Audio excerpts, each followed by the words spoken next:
loading. It's loading.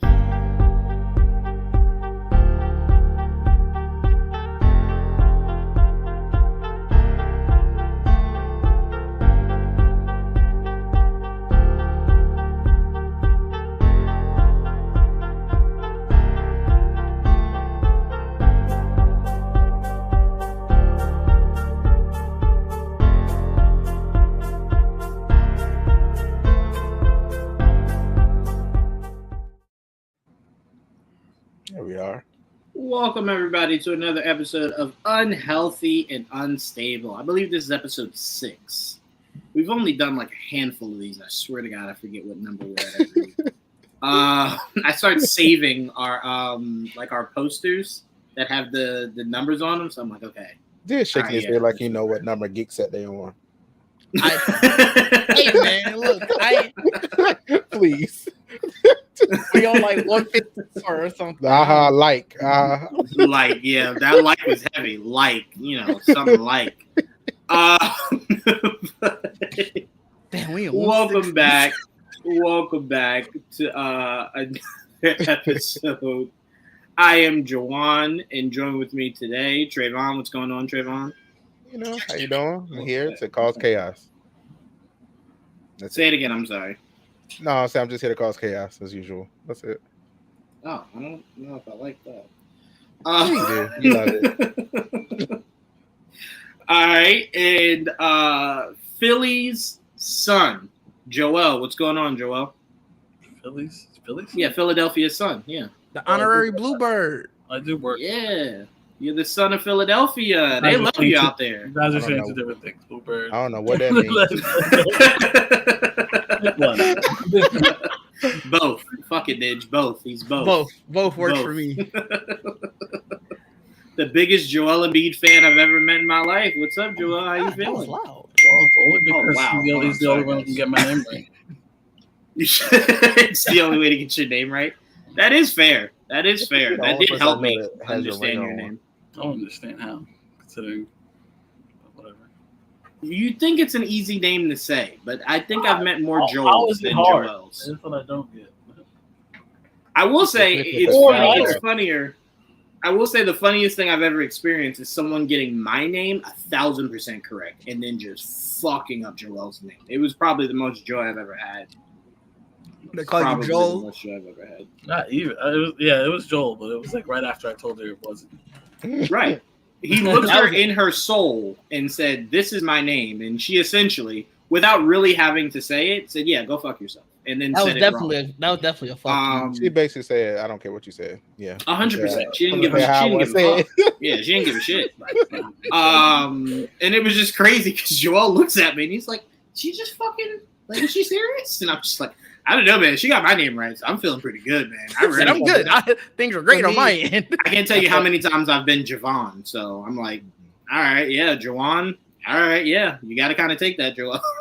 Sorry, I don't know what to tell you. because I know who Kal-El is. It just helped me.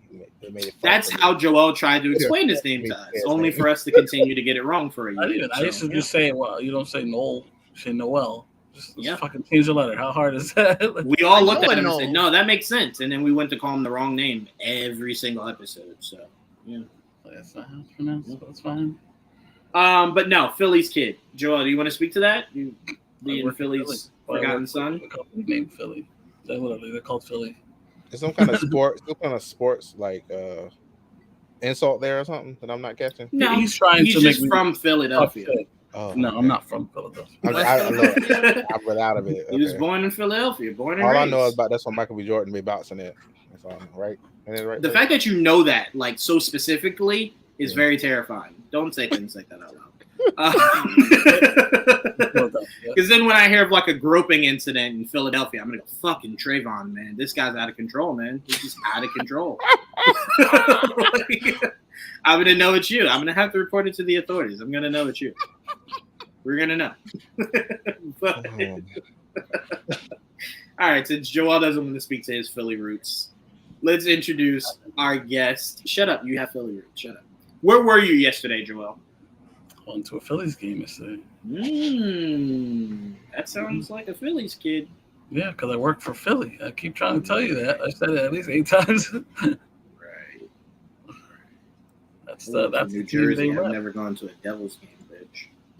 These sports rivalries or You something. work for a company that has that kind of poll. Oh, look at you bragging. He called you a broke boy. I wouldn't take He it. did. You started- Personally, if I was Jawan, I wouldn't take that shit. But, that's just me. Mr. High Class is in the house. Let's go. Yeah, you know it. Let's introduce him. Damn, The man. superstar himself. Whoa, whoa, whoa. Mr. Swirl his glass around. Whoa, whoa, whoa. Whoosh, whoosh. Whoa. Mr. What's up, everyone? Mr. Pinky Up. Mr. It has to be over 5,000. He's not going. Mr. Booking fee at 2,500 an appearance, right? All of these are crazy. You don't get the nickname High Class, bitch, without doing some high class shit. All right. I didn't see you drink from that glass 4 times and you swirled it each time. I'm just saying that's some high class shit. Okay. Oh my gosh. I'm just saying. I'm drinking water, man. You see this water jug? That's not the glass I'm talking about, you liar. That is not the I glass. don't know what you're That is talking not about, the man. cup. Water jug. He had a glass of like some vino, y'all, and he was swirling the fuck out of that thing. He even went and then spit it out. It was the craziest shit I've ever seen, man. Craziest. But no, from the geek set, Didge, what's going on, man? Oh man, happy to be here. It's gonna be a fun day. The water like 25 is crazy. You know it. Come on, man. I'm doing good. Come I'm on. doing good. Freshly back from New York. Still very tired from New York. But it was a good trip. Right. Walking. So Lot are of you a walking. New Yorker now? I enjoyed the city. I enjoyed the city a lot. What was I the can't wait biggest to thing go you back. picked up from being in New York? Maybe I just went to the right subways, but I think you guys exaggerate them. I had a great time on the subway. I pushed somebody out of the way to get a seat. I was, She was pregnant though. You're becoming a You New went, Yorker. you went on the subway? yeah, man. Look, we had to get places.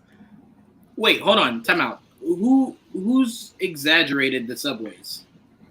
Like people in general, or like have we told you New York was like I feel like Joel told me the subway was hell. It might have just mainly been Jamie.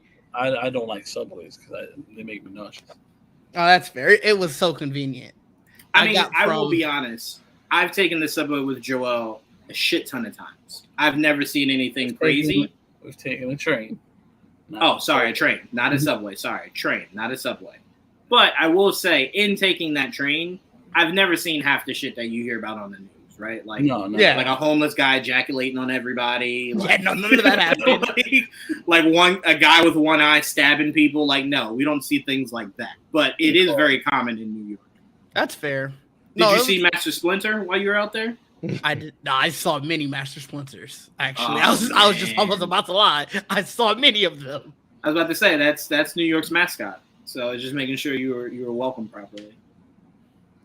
But no, yeah, it was a good That makes me time. never want to live there. Pushing people. How did you come to a city and try to take over, pushing people for their seat? It's high class society. He's used to that. We was doing a lot of walking. I asked one of my friends, "Hey, do you want that seat?" He said no. So I said, "All right, well, cool." Some guy tried to get he was. I guess he felt nobody was gonna sit next to him. I sat down, pushed him right back over. Damn. All right. Well, shit. High class life. You get to do shit I don't know like if that's high class. That's just that. anger. You get to do shit like that. That's anger. I mean, I just looked at a homeless man and he tried to kill me. So I'm like, you're pushing people. Like that's shit I look to be, right? Like, I'm just saying. But so overall, you enjoyed your time in New York. You're a Knicks fan now. You've embraced the city. I don't You like can't wait to come basketball. home. You said you can't wait to come home. I am home. I don't like basketball anymore. Me and basketball are no longer On a break? friends. Is New York your Actually- second home for you? I haven't been there enough. I do want to come back though. It was a really fun city. I had a good time. I went to a Star Wars party out there. It was great. High class shit. This is crazy. It was a Star Wars party. I've never even heard of Star Wars parties. This is crazy. Didn't even know geeks had a high class like that. That shit is crazy. Joel, did you go to the Star Wars party? No, We invited him. I went home. I was tired. I'm like, man, He said that with so much pain in his voice. I would have went if I was there. Kids.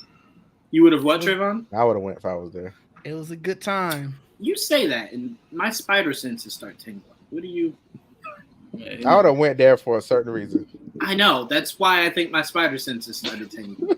I think they were just like, "Uh-oh." I mean, did you buy something cool though in New York? What'd you buy? It's right beside me. Bang. Look at that. Oh, cool. I can tell y'all right now, you broke boys can't afford that. Let them know, Didge. I shouldn't even showed it. Let 'em know, Didge. Joel, why did you set me You up for broke this? boys can't afford that. Why did you set me up for this? Y'all broke boys don't even know that Darth Vader was a samurai, do y'all? Like, y'all can't afford that shit.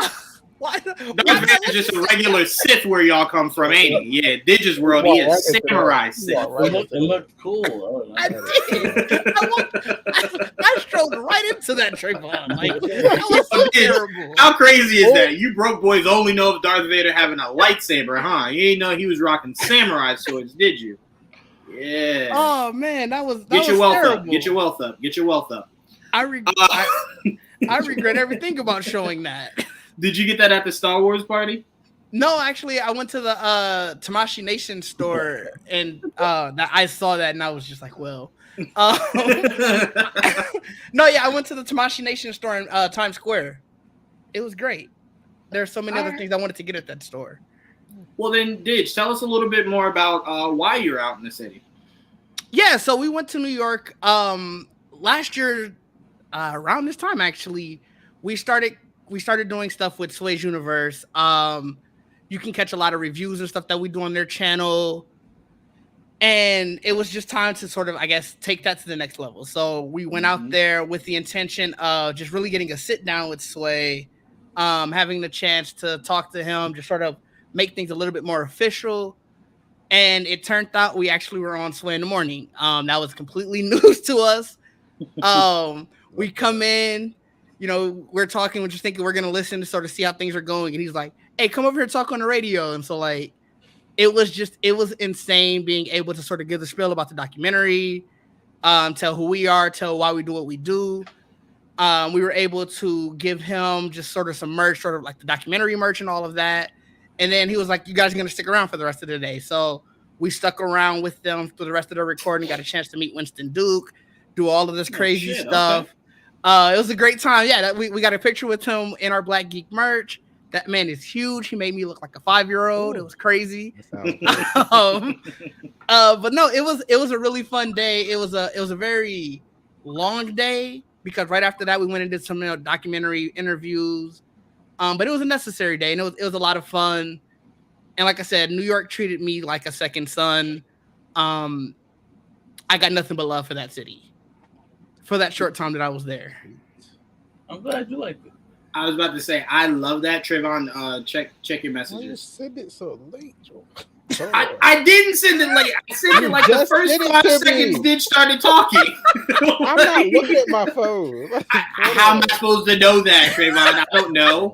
I wasn't about to interrupt Didge and be like, hey, check your phone. Like, come on, man. Look at your phone.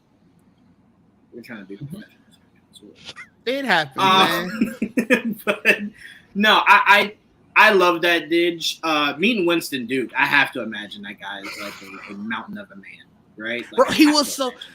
It was because like obviously you've seen him in the movie. He looks tall already, right? And so then to see him walk into the studio, it was even crazier because I'm like, this man is huge, and like our videographer who was there like filming us throughout all of this, he's not a short person. I think he's like maybe 6'1", 6'2".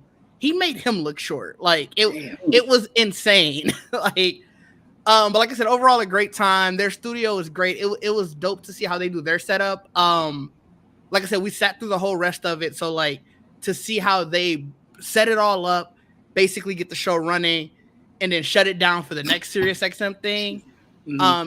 That entire SiriusXM office, it was very inspiring. It makes you really want to get back, get back and get to work with everything, because you're like, I see how it's done on such this grand scale. There's no reason why we can't do that. And like I said, I was super inspired. I'm ready definitely to get back to work.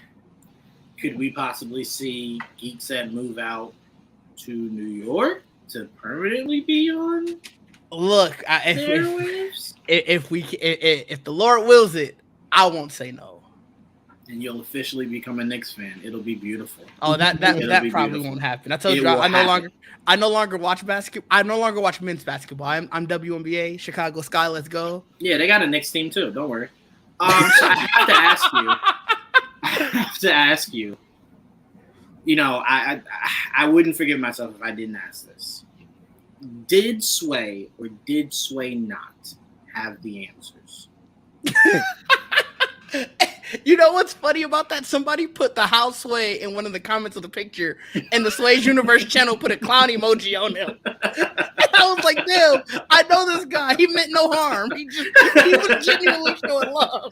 I'm just curious, man. If someone like Ye says you don't have all the answers, I'm curious. No, man. Does he have some answers? Sway had all the answers. It was a good time. That's what we like to hear. Let's see. Like to hear. Let's check out. Oh, wait. Before you play, Trayvon, just give us a little bit about this clip we're about to see. So this clip, it's going to actually start from the very beginning. It'll show us getting onto camera. My brother's going to give his whole little spiel. Somewhere towards that little second tab right there, like where you can see like the little breaks in it. That's where we give him all of the merch. So you get a chance to see all of that, and we go into why we do what we do. Okay. All right, guys, without further ado, check out Geekset invading Sway in the Morning. Yo, Geekset, come over here to this mic right here. Introduce yourselves, man, real quick, man. Geekset Podcast, man. They're new members of the Sway's Universe family. Awesome. We're new members of their family. Nice. Yeah. It's a family affair. No singing, Sway. No singing. Oh, No man. singing. Fuck it, Tragic, dog. I thought already. that Hey, was man, it. you got it. Right. Come on, man. Nah, dog. Hey, Hey, Black Geeks sing. We sing, There right? you go. Come on, man. We can do our spill, right? Do your spill, man. Go All ahead. right, go man. ahead. Listen. You there. All right, man. Welcome back to the Geek Set Podcast, only podcast that blend hip hop coaching and geek coaching together. I'm your boy Deuces. With me, I got my man Bacardi Sensei. What is good, everybody? How are we doing today? And as always, I got my man Didge in the building. What is happening, people? What is happening? Hope y'all are having a great morning. And look, Blurs is on Sway's Universe, yo. Oh, Deuces. Break down what the podcast is all about, and then even the culture of the Geek Set. Yeah.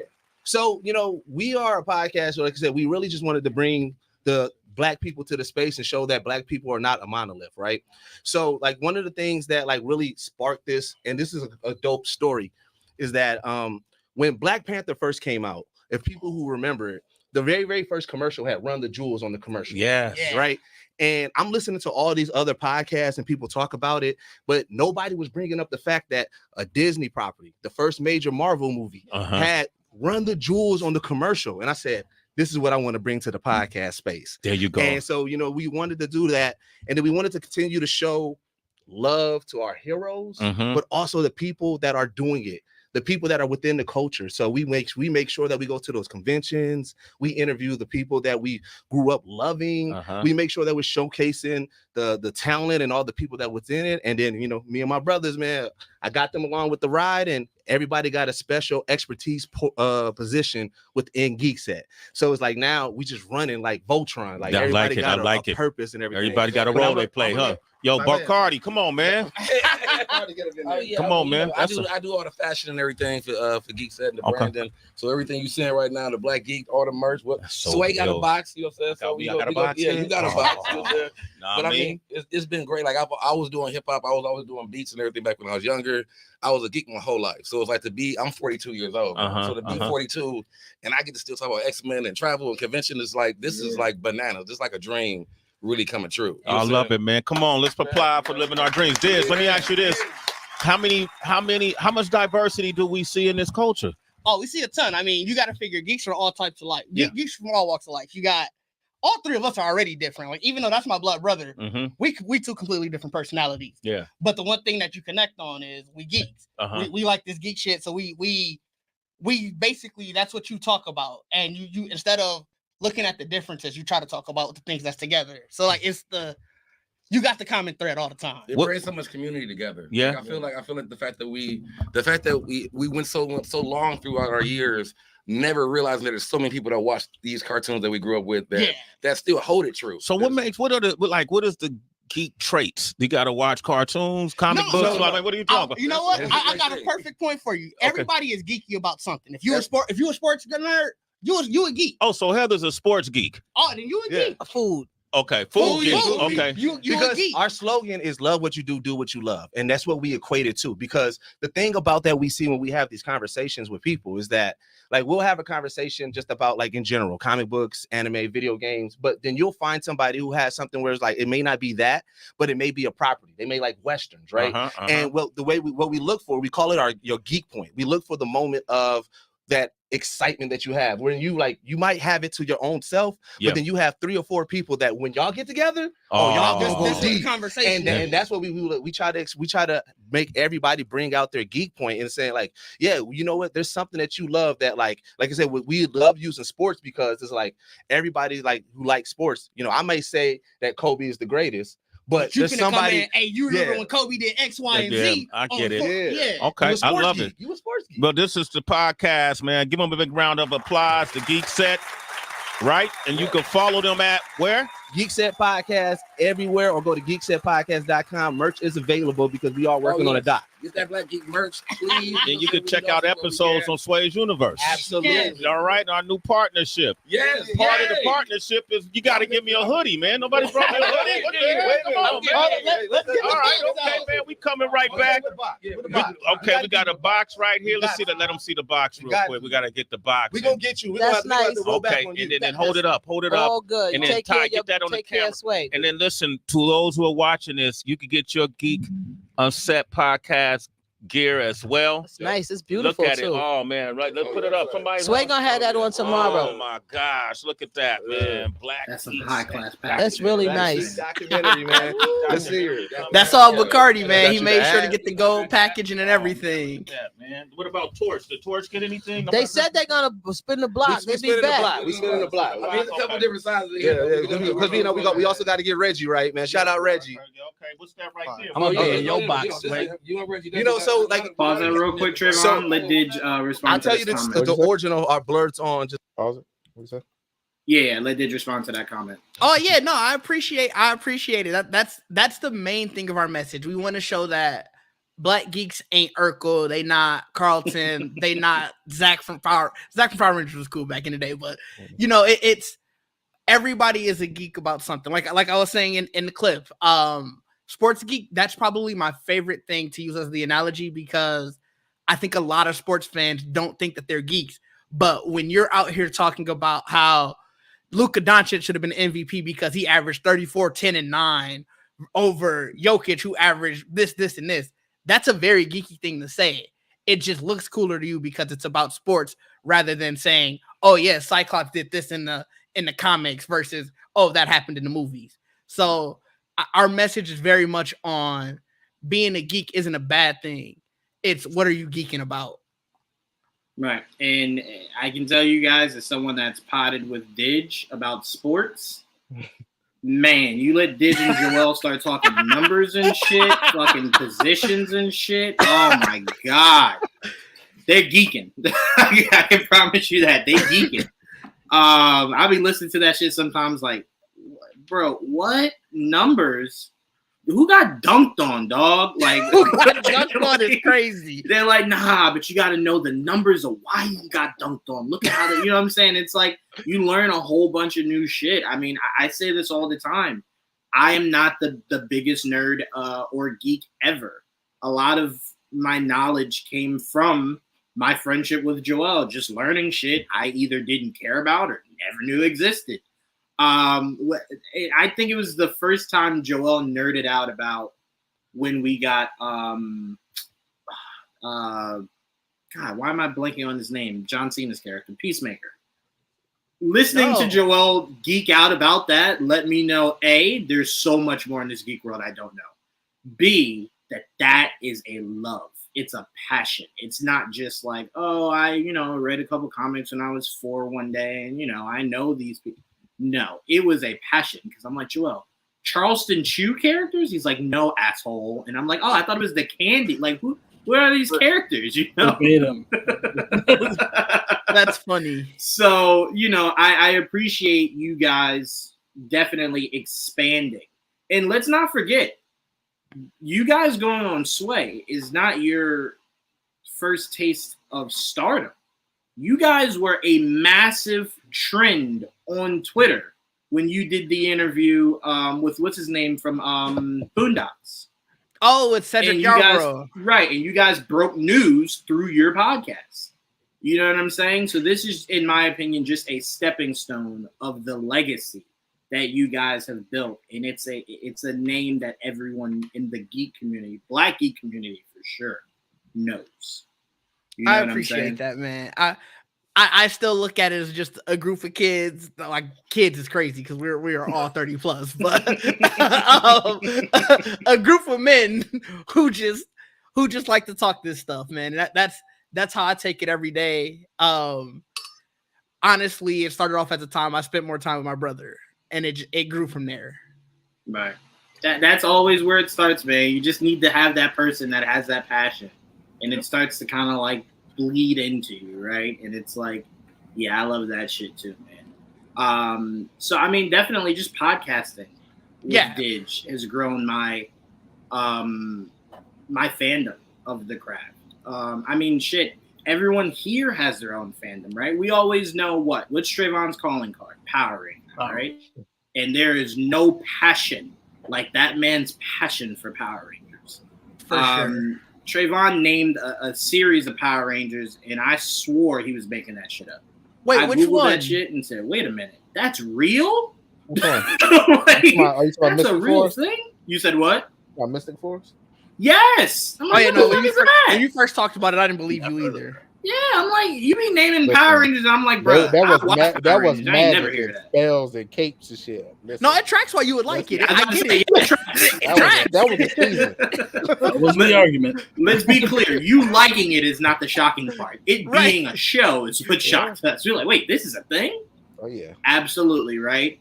Obviously, Dig's love really for everything. I can't really pinpoint one thing to Dig. It's really just everything, right? I like what I like, man. Man likes what he likes. And Joel, I think Joel, for me, it was the knowledge of the comics, right? The knowledge of where these things come from. Mystic Force. Is there another person that watched Mystic Force? Yo, DJ V, don't do that because Trayvon will call you right after this show and go, Mitch, what did you like? What part did you like? Trayvon's looking up at like, I just found my new best friend. We about to get replaced, y'all. We don't know enough Power Rangers. Trayvon gonna casually leave. He gonna casually leave in the middle of the screen. You just see Trayvon gone. It's like, oh, hold on, wait a minute, hold on. He I'll doesn't watch even turn more off his Power camera. He just gonna be gone. It's just gonna be there. You can start a Discord chat though. Right? No, we definitely could. We definitely could. DJ V, we'll definitely be in contact about that. But no, I'm gonna finish. I'm gonna let this clip finish, by the way, Dig. But I definitely needed to stop that, give you guys your flowers. I appreciate it, man. Honestly, the rest of the clip is just Sway showing the different merch. You can get a much better look of it. Yeah, let's see it. Let me see. Roll the rest of it, Trayvon. All right, cool. Just like portion of it, right? Mhm. So we was in Forbes, and they was covering about us doing the documentary, right? And I'm a researcher because I also interview people. I have a whole a list of people that I interview on my show called One on One with Deuces. Right. And so when we was on Forbes, I'm like, okay, who else is talking about this geek shit? Because I would love to talk to them. Mhm. And so I'm typing in like the hot terms, and nobody in Forbes said anything about Blurds, which is Black Nerd. So then we started the hashtag Blurds on Forbes. So now the way that we look at it is because the culture always comes first, even before geek say. Even though we here, the culture is here on Sway's Universe. So we start doing Blurds everywhere. So then when we partnered with y'all, we started Blurds on Sway's Universe. I'm also a voice narrator on Watch Mojo. I do the list over there. Blurds on Watch Mojo. So everywhere we go, it's a Blurds on movement and Blurds on Sway's Universe. I love it, man. Yeah. Come on, man. Give it up once again, man. Give out that social again so people want to follow you. y'all? At Geek Set Podcast. You'll find all of our individual socials there. But like I said, the movement is Geek Set, man. Geek Set Podcast, and support the Black Geek documentary. Our teaser trailer is out, so make sure y'all go there. And it's bananas. And like I said, we use our community with our emojis, man. You see us throwing the eagle emojis, man. We hold it down. There you go, man. Give it up for the Geek Set Podcast. You can also find them on Sway's Universe, the YouTube channel. 888-742-334-555. Turn me up, Torch. Good shit, man. Again, we want to congratulate Didge and the entire Geek Set crew. Not only invading Sway's Universe, but invading New York. That's big moves right there. I appreciate it. I definitely appreciate it. Like I said, it's still surreal. Absolutely, absolutely. And we will definitely put a link to you guys on YouTube, and we'll also put a link to you guys' merch out there too. You guys got to get that merch. That's some fire ass merch. I feel like I'm less black for not having it. So I'm gonna make sure we get all of you guys the stuff. I'm gonna definitely make sure. Some merch. Look right there, Didge. See, that's how big that movement is. Look at that. I appreciate it, man. I definitely appreciate it. Absolutely, absolutely. Like I said, they are trendsetters. They're trendsetters for this business that we're in, and they're needed. We don't have anyone that's really trailblazing with this geek shit. You kind of just find it's the same thing everywhere, right? So you need something different. You need something unique, and that's what Geek Set provides. So make sure you guys follow them on all the socials. All right, and who knows? You guys might see next Knick game. Didge might be on Celebrity Row. You guys never know, yo. I'm just saying, keep an eye out. He might be swirling some Ciroc while sitting next to 50. You never know, man. You know what I'm saying? He owned Madison Square. You can catch me. Right. On my Twitter, you know. See me at a Knick game. You never know. I wanted to go to one while he was there. Those tickets are hell, man. Those tickets are hell. I can tell you right now. You can think of the Knicks playing the worst team in the NBA, and them shit's still expensive. You're like, God damn, bro. It's a local high school team. How are these tickets $4,000? Like, bro, what is we doing? Considering how much I noticed everything else was in New York, I'm not surprised. Yeah, man. And it's crazy. It's like you go to McDonald's in New York. That shit's way more expensive than McDonald's in New Jersey. Like, goddamn, it's just a bridge drive. How is this more? Like, you don't even get your meat from somewhere different. Yeah. It's insane. But no, we want to give a huge shout out to Didge. We wanted to make sure we were supporting in that. It's a movement, man. Make sure you guys are a part of it. Get with it or get out the way. It's exactly what we tell everybody. I told the person on the subway. That you say, get with it and get the fuck out the way, right? Yeah, right. I feel you. You're becoming a New Yorker more and more. I'm telling you. Didge was there for 5 minutes. It's like, hey, I'm walking here. It's like, Didge, it's happening. It's happening. It's becoming you. It's becoming you. I mean, we've already said it, right? Yeah. We've already said it. Jamie robbed like 3 people, right? Like, it's a lifestyle. I get it now. It's a lifestyle. He's trying to recruit us. Yeah, right? Right?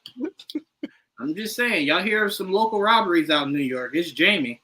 Her name is Swiper for no reason, y'all. I'm just letting y'all know. Put the pieces together, dog. Put the pieces together. Shout out to Jamie. I'm gonna have to hear about that one. Shout out to Jamie though. So speaking of all this geeking out shit, right? So I guess Joel's like, without knowing, but has like forced me into this world. I've been doing a rewatch, right? So I've been doing like a Marvel rewatch. I'm currently on Loki. So in watching episode 1 of Loki, it got me thinking, bro, what MCU character has suffered the most? Watching Loki watch back essentially the rest of his life, but obviously not that same Loki. He was watching a different variant to Loki's life. Loki Prime is what I call him. But that was... Tom Hiddleston poured so much emotion into that goddamn scene, man. It was heart-wrenching. I mean, again, for a show I wish never existed, but it was not too much, right? It was a lot to see him go through that. So I started thinking, man, like, who suffered the most in the MCU? Trayvon, I'm going to start with you. Who do you think has suffered the most? And you can't say Captain Marvel. Who has suffered the most? How you in gonna the police MCU? what character I say? That's not right. You can't say Captain Marvel. I mean, she ain't go through shit. I want to go. Oh, okay. Damn, I mean, she went through a lot. She had. She her don't remember memories it, wiped. so you ain't go through it. Oh, that's fair, I guess. That's crazy, but Go ahead, Trayvon. I'm sorry. Wow. What character suffered the most? So far, like, I mean, for people that have died, like, it might be Spider-Man right now. It might be Spider-Man? Spider-Man Okay. That's a really good name to give. Yeah. right now because he's Aunt May die right in front of him. So That is true. I mean, we know that's like one. He's so. that's the only way to become a real superhero. Somebody got to die in your arms. Well, let's see how he is when we see him again in 3 years. Jesus. How do you put timetables on everything? I'm just saying. 3 years is crazy. Yeah, why do you got That's the how long it's gonna timetables? take. It might I be I don't next think year. so. I think a script will be done this year for it to film next year. And then it'll take another year for it to come out. Yes. So then, 3 yeah, years. you're 3 years. Yeah. Yeah, exactly. Yeah, but it just sounded worse the way you said it. It It sounded like a It negative. is bad. It is worse. To be fair, what if It it sounded like a films next negative. year? It could come out in 2026. That's only 2 years. There you go. Mm. Look at that. All Just right, then there Not you like go. your Trayvon. positivity. I don't have it. I try, man. I don't Why have you it. don't have it? I will never understand. There's not one Marvel project that you're passionate about they've not given you. I ain't seen Shang-Chi 2 yet. I ain't seen Eternals again Ain't yet. that filming? No, Bruh, You didn't even know it's these a time characters for when they're existed until they coming. gave them to you. That is true. that's not the point. The point is they gave them to me. So keep giving them to me. Okay? That's not the point. I can just tell you, Trayvon, listen, what you're suffering through is not what a Blade fan is suffering through. It's not the same. Okay? That It's is not true. the same. It is not the same. Poor Blade was starting to feel like Crow for a second. It was like, is this shit ever going to happen? Like, are we going to have to recast again? You got another one. Michael B. Jordan making a vampire movie. You see that? That'll come out before. Yeah, but it's not Blade. Huh? It'll be close enough. Shit, to get all the cast from it. No, Blade will be close enough to Blade when it comes out. Like, we're still getting Blade. Don't confuse these people. You are? Guys, we are getting Blade. We Michael are B. for Jordan sure movie getting is Blade. nothing MCU. You sure? At least it has a Yes. damn date. Can't say the same Does about it? Shang-Chi and Eternals too. The Eternal Suit, you're not getting, dog. Okay, We not can too just much. agree. We can agree on that right now. I can't say that with a straight face. So that'll help. We don't even know You're we not still get getting Blade. Eternals, too. We are getting Blade. Shit. It's Why supposed to film this year. Yeah. Trayvon, we're in May. Stop saying like it's December 30th. like it's still mad time. It is still mad time. Like, it's May, man. I'm just saying. Prepare yourselves when Marshall Ali come. Like, you know what? I walked away. If he does, I wouldn't be Just shocked. be That very film happy should to not say have gone through as much turnover as it Yeah, it's has. been crazy. So I wouldn't be shocked. But again, I have no reason to believe that till it happens. Okay, That's true. so let's That's true. Kevin's done a good job of us not having to go through shit like that. When did I become the pessimistic one? I don't know. I'm sorry. What the fuck? When? Is this your variant talking? What is that different universe? Okay, Have you met DJ V. Hold on. See, why would you say that? See, that's the blasphemy. Put the comment up. Put I the ain't comment mad up. at that. Put I'm the not comment mad up. at that. Now that's a crazy one. You Yeah, we click putting it. the comment up here. Let's see. When they cancel Agatha and another random magic show that comes out, we all got to say that's close enough. That's why I hope Blade get canceled. I feel like you don't. I feel like you'd be still upset. Yeah, Blade 100% get you'd be upset. Yeah. Yeah. I don't give a damn about Blade. I'm telling you, Blade is your key into a world you want. Blade is gonna unlock all that I already magical, look, spiritual shit. I got that little teaser in the Eternals. They should do some more of that. Like, let's keep it moving. That's what they are doing. I feel like That's how you're getting it. I feel like they're not gonna do that anymore. I feel like I don't think he's not so. even gonna be I in the don't- watch. I don't Oh, think you so. talking about Dane? I don't know. If Yeah. Dane would be Oh no, I don't know if Dane's gonna be in there, but I believe you'll get more information about that sword. You'll get more information that kind of leads to them all teaming up. Yeah, I'm not sure when we'll see the Black Knight. Right. Blade, that's different. Yeah. Black But Knight I don't know. I don't know how Black often Knight sounds Kevin more fun gives. to me. Wait, say it again, Trevor. I'm sorry. It's like the actor. Again, you don't know who that character is. He has Wait, a what sword. did you He say? likes superpowers. So is it sounds Blade. fun.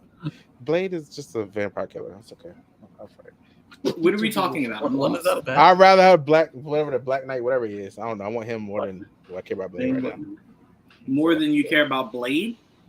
Yeah. Well, seeing as though Blade is the catalyst of you getting the rest of these characters to come back together, you should just accept Blade.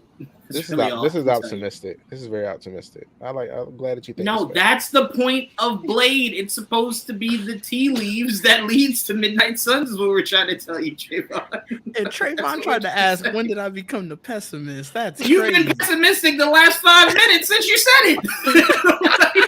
It's not my fault. down I've been on made this way. Okay, it's not my fault. Not by Marvel. Yes, it has. It's funny because you're pessimistic to the universe that gives you the good They've shit. been betraying me. It's And you're insane. very open to the brand that didn't give you the shit that you wanted. I'll never understand that.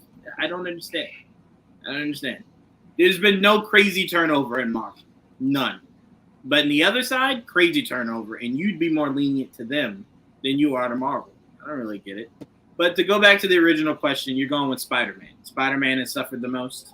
Yeah, feel real sad for him. Okay. All right. I mean, yeah. Losing Aunt May, never having an Uncle Ben. Oh, yeah, losing everybody, too. I forgot that. Everybody. Losing Stark. You know what's so funny, though? When because everyone was saying after that movie, like, how sorry they felt that he lost everyone. You know what I want to remind people? What's that? MJ and Ned were a choice. He didn't lose them because he lost.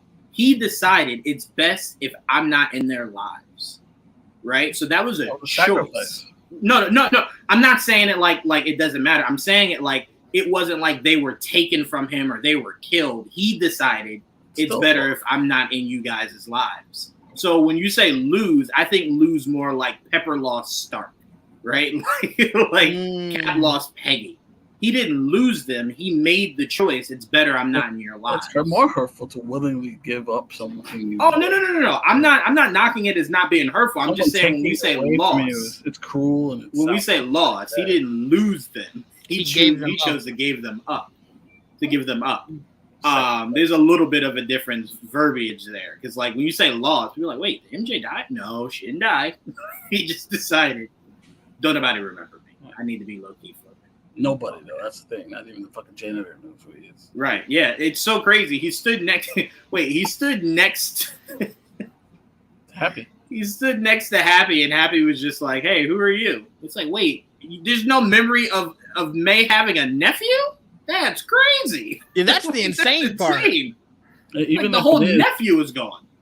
He does probably doesn't know what he looks like. The whole point, no one knows who he is. Right, You know what I get it, but I'm saying I don't even think he put it together that could have been the nephew. It was just more so just like, hey, random stranger, you miss her too? It's like neither one of them thought that was just mad weird. Like random stranger just crying over this person's grave. Because as far as Happy knew, Peter didn't know who he was, and Happy damn sure didn't know who Peter was. It was just like he was right. Yeah, she touched a lot of people. But no, okay, I appreciate that, Trayvon, because Peter has definitely gone through it, man. I do believe, even though my answer is not Peter, it's really hard for me to say there is a better scene, a better shot scene than that shot of him in New York at night with all the lights and the obviously you see Jameson on the big screen above him crying. That to me was one of the most beautiful shots in the MCU so far. It was beautifully shot, that scene. The rain pouring down on him crying, him starting to slowly realize that with great power comes great responsibility. I thought that whole scene with him and Aunt May was very, very, very crucial. And then to bring in the OGs to kind of help them through, I thought it was just beautiful, man. I never would have thought I would be able to see that, right? Like Toby and Andrew coming to console our Spider-Man, right? Like our OGs coming to, it was insane. So very good, Trayvon. That was very good. He might not even have Social Security. No, Peter Parker exists. It's just the people in Peter Parker's life doesn't know that Peter Parker exists. He still has a social security. he That's didn't. crazy. Yeah, that'd be insane. Like, how do you think he just got an apartment with no social security? I mean, it is New York, though. If there's anywhere where you can get something with no social security, it'd be New York. So that's not that shocking. But all right, Didge, who do you think suffered the most in the MCU? Thor. This man lost everything. Lost his entire realm, like his entire family. Lost the love of his life. He got a daughter out of it, I guess, but it's like, who's ever excited about that, right? I ended up with a kid that's not mine. What the fuck? All right. Yay, I guess. Yeah, he lost a lot, but you know, I definitely got to say Thor. You know what's so funny? That was my answer. I as much as I just spoke about that Spider-Man scene, I do believe the most emotional I got in an MCU movie was definitely when he goes back and sees Frigga. I'm saying that right, Joel? Frigga? Okay, sees Frigga. And he just wants to tell her so bad, hey, this is the day you die. Right. Like, don't, like, avoid this. Don't do this. And she knew, right? She knew right in that moment. And she tells him, don't tell me. Whatever's supposed to happen, just let it happen. And we know how crucial what happens to her is to both Thor and Loki. It's a big moment for the two of them. It's the first thing that starts to bond them is the loss of their mother. So it was just so beautiful, man. And then I'm like, how do you top how beautiful that was? You don't, but you give us a scene like Odin sitting his sons down, telling them how much he loves them, and how much they meant to him. Right? This kingdom is funny. You said what? One of the comments said he ain't even ruling his kingdom. He not. Because it ain't his kingdom anymore. That's the whole point. New Asgard is Valkyries. He gave that up to her the moment they built it. He was just like, hey, dog, I ain't staying. This is yours. He didn't want to rule it anyway. Honestly. That is true. You said he can't what? He didn't want to rule it anyway. No, he never wanted to be a ruler. He thought he did. No, you know what it was? I think Thor always felt as though he could do a better job than his father. And it wasn't until he was given the responsibility that he said, oh, fuck this. Nah. Nah, that man was ruler for a day and lost all of Asgard. So he was just like, yeah, fuck this. Valkyrie, you got it. And Valkyrie was made for the role, right? She seemed like she don't like it either. I don't think she likes the politics of it. I think she's a great ruler that would enjoy ruling it had she not had to kind of conform to the earthly, ways, right? Like they want you to brand it. They want you to do this. Like for sure, that's what she's not interested in. Became like right. They're like, hey, you're here. Make money for us. It's just like money. What is that? What? Attraction. Right. No, I mean, to me, Thor's scene with his father after not seeing him for so long because he was trying to find out about Thanos, so he wasn't with his father. So he felt like Loki robbed him of time with his father. That was emotional. Seeing Thor watch Loki die was super emotional. Losing an eye, losing a hammer, losing self-confidence, losing his control of really his body, right? Thor, I do personally. No. I don't mean the weight gain. I mean literally losing control of himself. I was going to say something funny, but you were saying it all passionate. I'm about to say losing his body. No, he did. He dove into a lot of gallons of ice cream. He did, but that's not what I referred to. I just meant, him just losing. Wait, what? I don't know if you wanted to repeat it. Nothing. I don't think you wanted to repeat it. I don't think I did. Yeah, I appreciate you, Didge. That was that was hilarious, though. So I agree with Didge. I believe there's a lot of people that have suffered a lot of loss in the MCU, like a lot of significant loss. But I think the difference for me is I don't think there's a movie where Thor really ever truly comes out on top, right? Like the first one, maybe you could say the first one. But the second one ends, loses his mom, loses his brother. Third one, right? Remember how the third one ended? Everything. Lost his home. right? Then you go Thor: Love and Thunder, lost the love of his life, right? Thor He got a loses daughter? in every movie. You're not. This is true. Again, stop saying daughter. That ain't his daughter. This is He true got too, somebody though. else's daughter. Look, He did man. end up with a kid out of this. He did. Yeah, that's what I'm saying. He got a legacy now. Yeah, he gained a sister, lost a sister in the same day. Nah, his He was dad like, was a fraud. He was like, "I love you, Hela," and Hela Yeah. was just like, "I'm gonna kill you," and then Hela died, and he was like, "Oh, damn." Nah, his dad was a fraud that day. Yeah, his Yeah. image of his father was gone. Like Thor You lost know a lot. what? You know what? You know what we never talk about? What's that? Was Hela the first Pusha T? Was Hela the first Pusha T? Can't believe you brought him up. Unless you love Drake. Was Odin hiding his daughter from the world or the world from his daughter? Wow. Oh, Drake, shit. Drake saying bringing this up, y'all. It Interesting. gets deeper. I'm a Wow. hip hop fan. No. Yeah, sure. You a Drake simp. Stop playing. Don't Called say you a simp. simp. Because you ain't a Nicki simp. Don't call Oh, me I no damn am. simp. I agree to that. No, it's I ain't no fine. damn simp. I Shit. mean, I'd kill for Drake, but I ain't no simp. Oh Exactly. well, that was a simp statement. Exactly. I'd stab Joel right now if Drake asked me to. See? Anyway, so I'm going with Didge. I think it's Thor. I think it's Also, Thor. shout out to Chris Hemsworth for getting his family paid. Had his son in that movie and his wife daughter. His wife was too. in it His too? wife was the Got the werewolf. family paid. Shout Yeah, out to you him know what for he that. did? You know what he did one day, Didge? When he was working out, he looked over and he saw his whole family sitting on the couch. He said, fuck that. Get up. we all doing this together. Let's go. Get up. You about to be in this goddamn movie. All of us? All of y'all. Fucking sick of this shit, man. You know what else he said? He called his other brother and said, "Hey, what you up to today?" Nothing, just Right. chilling. Get the fuck up. Get up. You working too. Everybody The, working. the Sick of entire this shit. Hemsworth clan. We all getting Yeah. paid. Let's go. He called Matt Damon. Matt Damon, what you doing? Just chilling. Get the fuck up. All right, everybody working. I'm sick of this shit. Joel, who do you think has suffered the most in the MCU?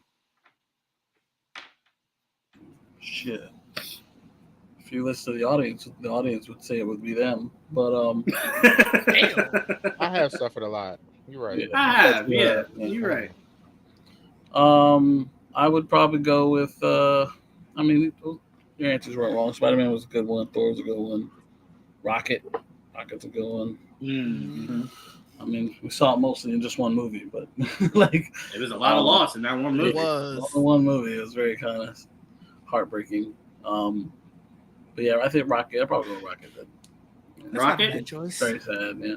Like, what Yeah, I mean, that not only was, because I will say one thing that Marvel does really well that you can pull from each one of our answers, each one of our three answers. Tom Holland losing left to one of the greatest action sequences we've ever seen. Rocket losing in Guardians 3 led to one of the best action sequences we've ever seen. Each time Thor lost some shit, it led to a really cool battle, right? I mean, I still get chills, even though I don't think the movie aged well for me personally, but I still get chills whenever his father goes, "I'm sorry, are you the god of hammers?" And then you just see Thor let loose. I was just like, that's some dope shit. Only for him in the next movie to go. I don't know how to do any of that. No, I definitely love that. So as much as I do think us fans have suffered, we lost Cap. Well, let me not say Cap. Sorry, we lost Steve Rogers. We lost Iron Man. T'Challa. Right. We lost some goats. We did lose some goats. Technically, Hawkeye retired. You know what I'm saying? Like again, right? That man is full Godfather. Just when I thought I was out, I lost Scarlet Witch. they pulled me right Scarlet back Witch. in. I lost Scarlet Witch. Scarlet Witch, yep, Yeah. absolutely. And that did lead to a great sequence, Right. Trayvon. That absolutely did. Her bringing down that Russian aircraft or whatever the fuck that was. I thought that was great. I don't think it gets talked about enough. the what? What are you talking about? You said, wait, who'd you say? I thought you said Black Scarlet Widow. Witch. Scarlet Witch. Oh, sorry, Scarlet Witch. I'm sorry. Wait, And Black Widow too. what did we say about Scarlet Witch? I lost her. You said who? I lost her. We lost. Trayvon's talking about his loss now. No, but did I'm still trying to figure out what loss. She's not dead. Like I don't know how many times we have to go over. As far as She's I know right technically now, dead. she's dead. That's not even technically. Kevin even alluded to the fact that she's not dead. No one officially says she's alive, but Kevin spoke to the fact that you saw a bright, flashing red light before she disappeared. Again, it's alluded to, but it's not official. That's all I'm saying. If it's not official, then I don't know why you think she's dead. If it's not official, she's alive. It's also not official, she's dead. Because technically she is. That's the whole point. Like people think, like that world probably thinks she's dead. That's what I'm saying. Yes. I'm not talking about narratively. I'm talking about us as the viewers. We know she's not dead. Yeah, I would assume. Yeah, that's what I'm saying. Until I see her again. Trayvon, you can say that about anybody. Till you see Kate Bishop again. Is she dead? I'm mourning all these people until I see him again. Lord Jesus. Not Kate Bishop. At least he's being honest. That's very true. I mean, he's always honest. That's the part that stresses me the most. It's really what he feels. I'd prefer if he were joking. It's really what he feels. That's what I think stresses me the most. Okay, so we got Rocket, Spider-Man, and Thor. Yeah, I mean, those all are big names to put out there. I've been saying this for the longest. I still think it's Thor, and I don't even think it's close. I agree. I have another one. I think whoever's second place, it's a large margin between that 1 and 2. I don't care. In terms of the conversation of who lost the most, yes, that's what I'm referring to. I think it's definitely Thor. All right, let's move on. I have one more. Who's your one more? Since we're talking about the next thing, I'm assuming the next thing we're talking about, I would say it's Wolverine. That's who lost the most. Oh, Lord. All right, there you go. Next topic. X-Men 97 left us speechless, but it's done that for the last couple of It has. weeks. It's really that is true. It sure has. This writing I'm starting to put up there with like the final season of The Sopranos, where it's just like, God damn, every episode, bro, you gotta eat one every episode. There's not a fucking filler, nothing. It's bangers, constant bangers. It's annoying. Like, stop being this good. You make me look at other animation crazy. No. Sopranos is great. You should definitely watch it. You've never seen Sopranos? Oh yeah, have you seen The Wire? You see Sopranos? No. Sorry. Watch that first. Wait, you haven't seen The Wire either? No. I'm not as high on The Wire, but I know to be black, you got to see it. That's what I've been told. Yeah, I mean, it's also probably the greatest show ever. Wire is really, really good. You should watch that. You should watch it. You should watch it. Joel, I just think put maybe one too many releases in there, but you should watch it. He didn't put enough. It's good. It's definitely something you should watch. It's part of the culture, really. Honestly, it is, and TV history. So you should watch it. But yeah, Jordan. You said what? It's a young Michael B. Jordan. Yes. I don't think that should be a selling point for Trayvon. But anyway, X-Men 97 trying to help him out. was an insane episode this week. Trayvon, lead us off, man. What are your thoughts on this episode? Oh man, Charles need to go back to space or wherever the hell he was at. Go back. Start there. I'm sick of him already. Let's see what else is going on. he just pissed me off and beat it. I was like, shut up. Like for an episode. I was like, wow. He pissed me off when he entered the last episode. He was like, hope I'm not too late. Sir, please. You've been late. What you mean? You're not too late. People are dead. What you mean? Are you too late? Yes, you're too late.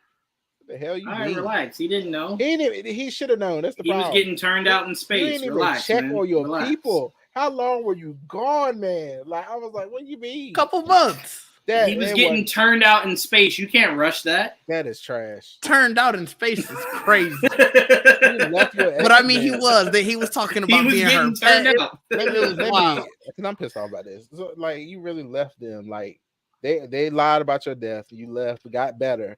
You didn't even think as soon as you got better. Maybe call them. Maybe check on them. Maybe see what's going on. Has Magneto blew the mansion up yet? I'm gonna be honest with you. If I open my eyes from thinking I died, and the first thing I see is Space Beyonce, y'all ain't. Well, he didn't die. Though, they sent him away. Like, but you're not getting a phone call anytime soon. I'm here with Space Beyonce, and she's about to turn me out. That is trash. I'm sorry. Space it's life, Beyonce dog. is also insane. Trash. It's life, dog. He was getting turned out. You can't be mad at him, Trayvon. Rose should have punched him out that chair. That's what I would have did. But anyway. Punch him out that chair. Yep. I don't like that people were not mean enough to Charles. Right. I'm talking trash. Lacey, you bald. Oh, okay. Yes. Right. I almost read that out loud. Demon. All right, come on, DJ. Somebody reposted that clip from Black Panther. You bald-headed demon. I said, yes, that's what it should have said to him. Exactly. But yeah, anyway. I mean, he's there. Whatever. They need to go. Anyway, he's there. And everybody, so he's like trying to come in there. Like Scott's like, shut up. I got this. Shut up. Like, I'm running this team. You just sit over there. And hold on. Scott was more mad that he wasn't made leader. Yeah, I was going to say Scott is also floundering as team leader. He's not doing hot as team leader. I'm talking. You don't know what part I'm talking about. When he was in there, he started talking, and Scott was like, "Gold team, blue, whatever fuck team he said. Gold team, blue team. You do this." And Charles is sitting there like, "Oh shit, yeah, Dick, shut up. Let me do this." So they did that, and they went there. Scott needed to do something. He's been a terrible team leader. Okay, he hasn't been the greatest. I mean, to be fair, better than Xavier. Well, to be fair, Didge, the guy that was supposed to be leader in front of him, not doing a great job either. No, that's because Magneto was focused on, I'm trying to get this thing back with Rogue. That is true. Magneto had different priorities. Hold on now. He wanted to be turned out. I keep trying to tell y'all, that's the common denominator. People want to be turned out. Magneto was doing well. He was doing well. Look, he could have killed all the motherfuckers. He didn't. He said, look, I ain't gonna drop y'all. He should have, but he didn't. Trayvon. But after that, he was like, all that, after that man had 3 days worth of Danger Room training with Rogue. You're not training 3 days straight. Yeah, that's for sure. The fuck y'all training on? they was using the Danger Room to go to. They didn't know Genosha was coming. Hold on, time out, Didge. You know what's even funnier about what you're saying? Not once have we seen the X-Men fight alongside Magneto. Why? Because they ain't never trained together. Because Magneto said, "I only need Rogue." was having a whirlwind of a romance. Sounds fun. That was insane, bro. They was just like, bro, nah. Nah. Like, Scott came in the room and was like, all right, can we all exercise? Nah, we good. We good, dog. That's all we need. Just me and Rogue. That's it. I will say though, Trayvon, for you to be supporting Magneto, for him to go from, all right, I'm not gonna kill all y'all, I'll relax, to literally destroying Earth's core, that's a wild turnaround, Trayvon. That's an insane turnaround. I don't blame him. What do you mean you don't blame him? Who would you blame? Yeah. Well, at this point, fuck him. So you'll take the whole Earth with you? Oh well, shit. There's some of your people on Earth, right? Like mutants aren't on another planet. If I was in their position, go ahead, bro. Go ahead, bro. I understand. Go ahead. I can do it. Like, what I'm supposed to do? I can't stop you. Shit. I'm supposed to sit here and watch you do it. Like, wait, hold on. I can't do nothing. To DJ's point, you did see Magneto's face when Rogue joined, and then the other kid joined. He looked at the other kid like, who the fuck are you? I don't think he knows Roberto's name. I'm not gonna hold you. Xavier don't know him either. He talking to Xavier like, I was like, Xavier don't know who you are, sir. Magneto looked at that kid and was just like, I guess. Like, what the fuck? he looked at someone like, all right, cool, appreciate it. Thank you. I mean, honestly, who was else gonna get up? Who was else gonna fly up there? Like nobody else. Like who? Jean could fly, and Storm. Everybody else on the ground, so it wouldn't look like. So at least both of them could fly. The fact that joining Magneto only boils down to who can come up here is crazy. I mean, you don't think he would have landed to walk off with them? No, like if somebody was like Wolverine would have wanted to join, I feel like he would have landed to walk off. He would have floated him up. He could have lifted him up. He would have magnetically picked him up. He would have got it. But all of them, I was like, why are you walking up here? I'm just saying, the likelihood that Magneto knew who Roberto was is completely slim to none. I am very positive that he don't know that man's name. No, he full on Kiki Palmer and him. I'm sorry to that man. He saw the power there. He said, "Oh, okay, you can do that. Okay, come on." I don't think he was paying attention close enough. He was probably looking like, "Oh, damn, nice." Anyway, though, he was looking at the whole time. He's looking at Rogue like, all right, I got what I needed. All right, we out. Like, wait, you coming too? She still says she don't want him, so he might as well cut that shit out. Anyway, I'm telling you right now, you don't say yes as quickly as she did if there ain't nothing there. She said yes because Xavier bullshit. She said yes a little too fast. She said, yup. Fuck these people. We need to save these people. We're gonna save these damn people. They blew us up. What you mean? They did, man. They really did. But shout out. I mean, look, I will always side with Charles because Charles is always the side of humanity, right? And me, not being a mutant, would love to know that my feelings are being, thought of. So, shout out to Charles for trying to, blend. They tried to kill him. He's still trying this. Yeah, I ain't gonna hold you. I'll like Trayvon, like he said. I was definitely like, damn. Well, I shouldn't have pushed him. Right. I mean, for real. Like, come on. Pushed him there. Like, they had a I'd have said the same place. thing if I was in universe too. He'd ask, "How do you feel about this?" Damn, human shouldn't have got you. I mean, shouldn't have did it. They had a nice utopia, nice beautiful place. All this music, y'all came and blow this shit up. Y'all expect him to be like, "Oh, I still care about y'all." Hell no, come on, ain't no way. But I mean, the teams fighting or whatever. Sinister's still out here. I don't know why they didn't kill him yet. But he's still out here doing because it's not that easy to. Why you say that like he was a local bank robber? Did you see how he throw a collar on him or something? I don't know, something. I don't think it's that easy, Trayvon. I don't think any of these people are that easy to defeat. I think that's the point. What else happened? Cable getting hypnotized now.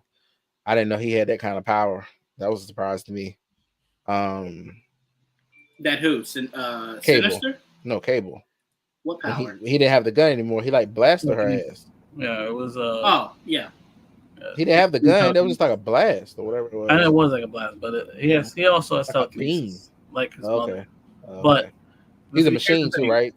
Yeah, his arm is cybernetic. Yeah. The thing is, he uses most of his telekinesis to hold back the virus, so that's why he doesn't use his powers a lot. That's why he uses guns a lot. It's all of his power goes in not dying, basically. Interesting. That's why him and Deadpool get along so well. I didn't know that. That's a It's nice like, hey Deadpool, what's your power? Healing. What's your power? Kind of the same. Just trying not to die. Yeah, that's really all my day is. Okay. I was happy to see Storm. I was happy she was, back on the team doing stuff. And then she got distracted and got knocked down too easily for my liking. That annoyed me so much. I was like, God damn, girl, pay attention. Why are you getting hit already and going into the ocean? Narratively, you got to take out their best weapon. You can't just be having. She only was in the air for like 2 seconds. I'm like, I know, Trayvon, but I keep trying to explain to you, OP does not work in the narrative of a team. You can't have one singular person stronger than the rest. Like, you can't put no lightning, I don't know, something over you so you can't get just hit like that so easily. I don't know, whatever. It's fine, whatever. You wanted to wear a suit of lightning? I don't know, something. I didn't mean to think about it. My apologies. Like Magneto's magnetic field. I don't know. Can she do some? I don't know, something. Like, I don't know. She's getting hit too easily for me. Yeah, DJ makes a good point, right, Joel? Yeah, basically. What else? I think that's. I mean, technology. Charles doing whatever he was doing was taking too damn long for me. I was like, what are you trying to do to him? Are you trying to just make him turn the shit back on, or you trying to kill her? What were you doing? Like, it was just a long time. To convince him. I think he was using his powers though. Yeah, he was saying he was gonna use his powers to restart. So like it kind of, I think it was a little of both. Like he wanted to convince him. I guess telekinetically, and then if that didn't work, it was all right. Well, I'm just gonna force you. Telepathically, yeah. Telepathically. No choice.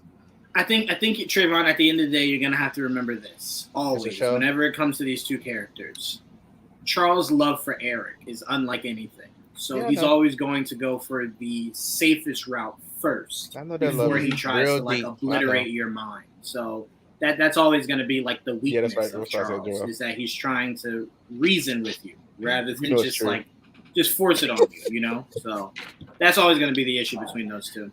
Until next episode. I mean, I'm gonna be honest with you, Trayvon. I thought of you when Magneto pushed Charles and then put the helmet on him. I'm gonna be honest with you. Part of me thought he was gonna crush his skull. I thought we was about to watch Charles die. He's not gonna do that. They love each other. They weren't gonna actually, but they definitely was teasing it.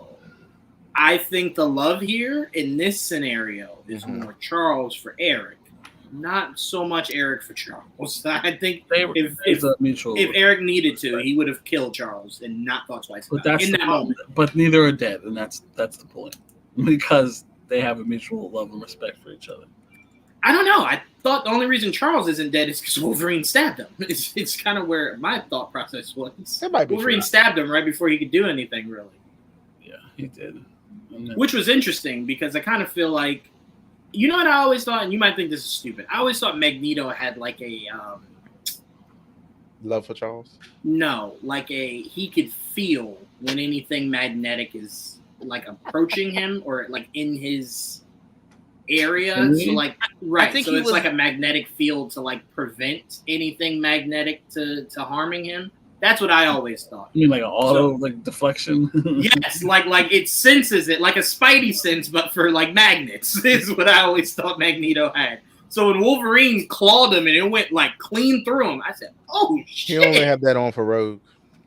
Apparently, right. I assumed that it was obviously Wolverine caught him off guard. He was, like you said, he was focusing so much on one. Charles was trying to take over his mind, so he's like, I think he was trying to crush Charles' skull, but either way, his full focus was on Charles because remember he also thought he had sent Wolverine, like knocked him back. Right. Yeah. So the fact that he stabbed through, I think it just caught him so off guard that he didn't even think to like want to whatever the repelling that would have been.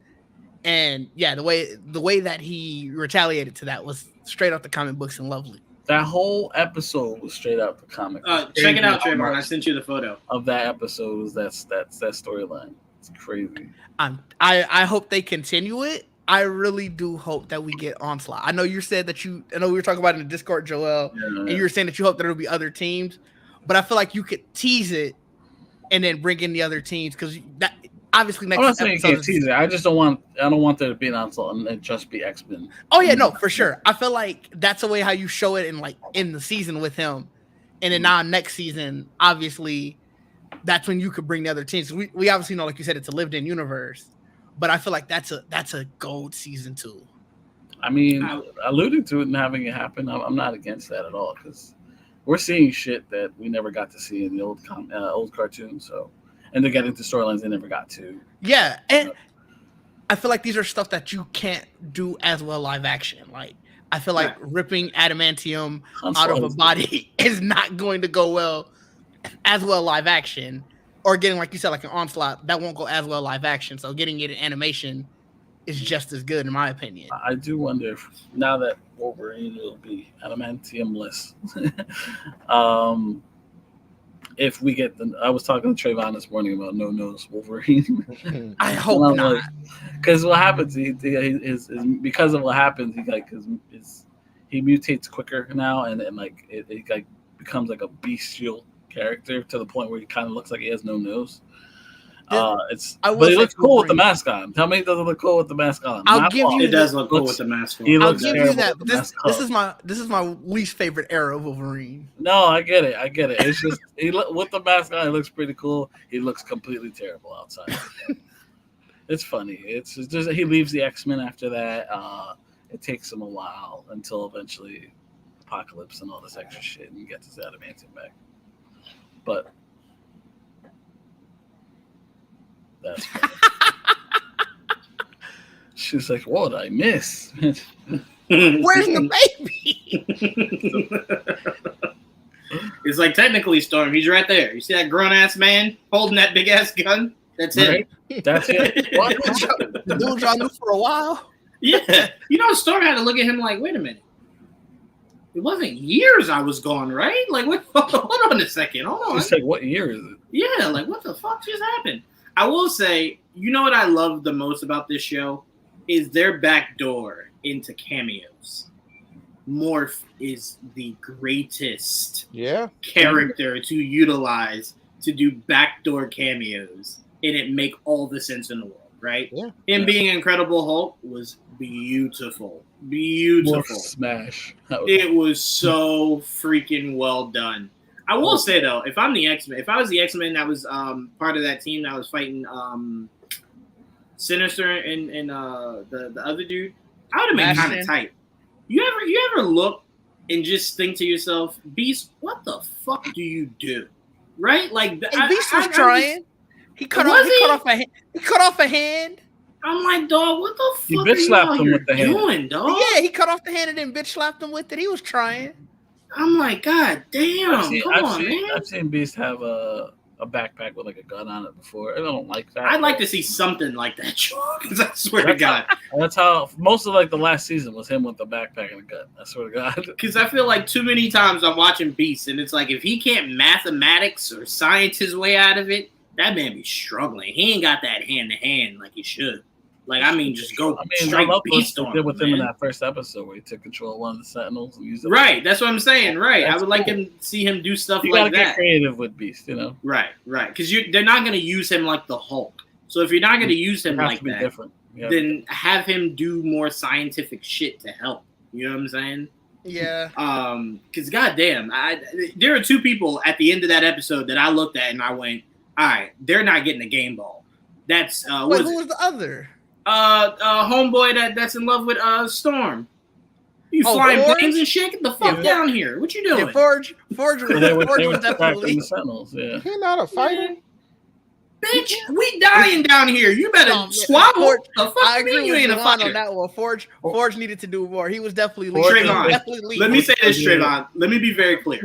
If we are hold on. If we are all hanging out, right? If we are all hanging out and a fight breaks out and you see all of us fighting and we look to you and your words are, I don't fight. I'm telling you, I'm going to stop the fight, tell them, hey, y'all won, and I'm fighting you. We squabbling. You come in here and squabble. You break a glass on somebody's head or something. Figure out something. You won't be able to do that because I already be gone. Oh, fuck, Trayvon, I'm telling you. I can't. My face, I can't. I need my face. I'm telling you. You better not watch us all fighting, especially if we get our ass beat. I need this. I can't. All right, so then try not to get hit in the face. Goddamn. That's what they're going to go for. I got to go. I got to go. All right. Forge was only there because of Storm. He wants to get turned out by the goddess. He was already turned out. He was already turned out. Come on now. Stop playing. Stop playing games. Everybody got their old clothes back. That was so. Man, I loved it. That was so cool. And I did love that we got the line that I thought we got last week. That line was great. That line was. And if you guys follow, what's his name, on Twitter, he said he loved the original movies, but he just had to. he just had to. I respect that. Who said that? He just had to. Bo? You said who, Trayvon? Who, Bo? Yeah, Bo. Yeah. Oh, okay. Yeah, he said that on Twitter. Honestly, his tweets during like Wednesdays when the show comes out are always golden. Always good. He's still tweeting now. Insight. Yeah. I bet. Didge, what else stood out to you in this episode? I like seeing Cyclops actually, like, it feels like, I think Trayvon alluded to it earlier, like he's starting to be like, maybe Charles don't got all the right answers. Yeah. So like even when Charles was ready to take over Magneto's mind, for him to be like, hey, no, they still need time to halt that. Mm-hmm. It shows that, you know, that Scott, he's not gonna always just be, I guess, a yes man, which is really cool.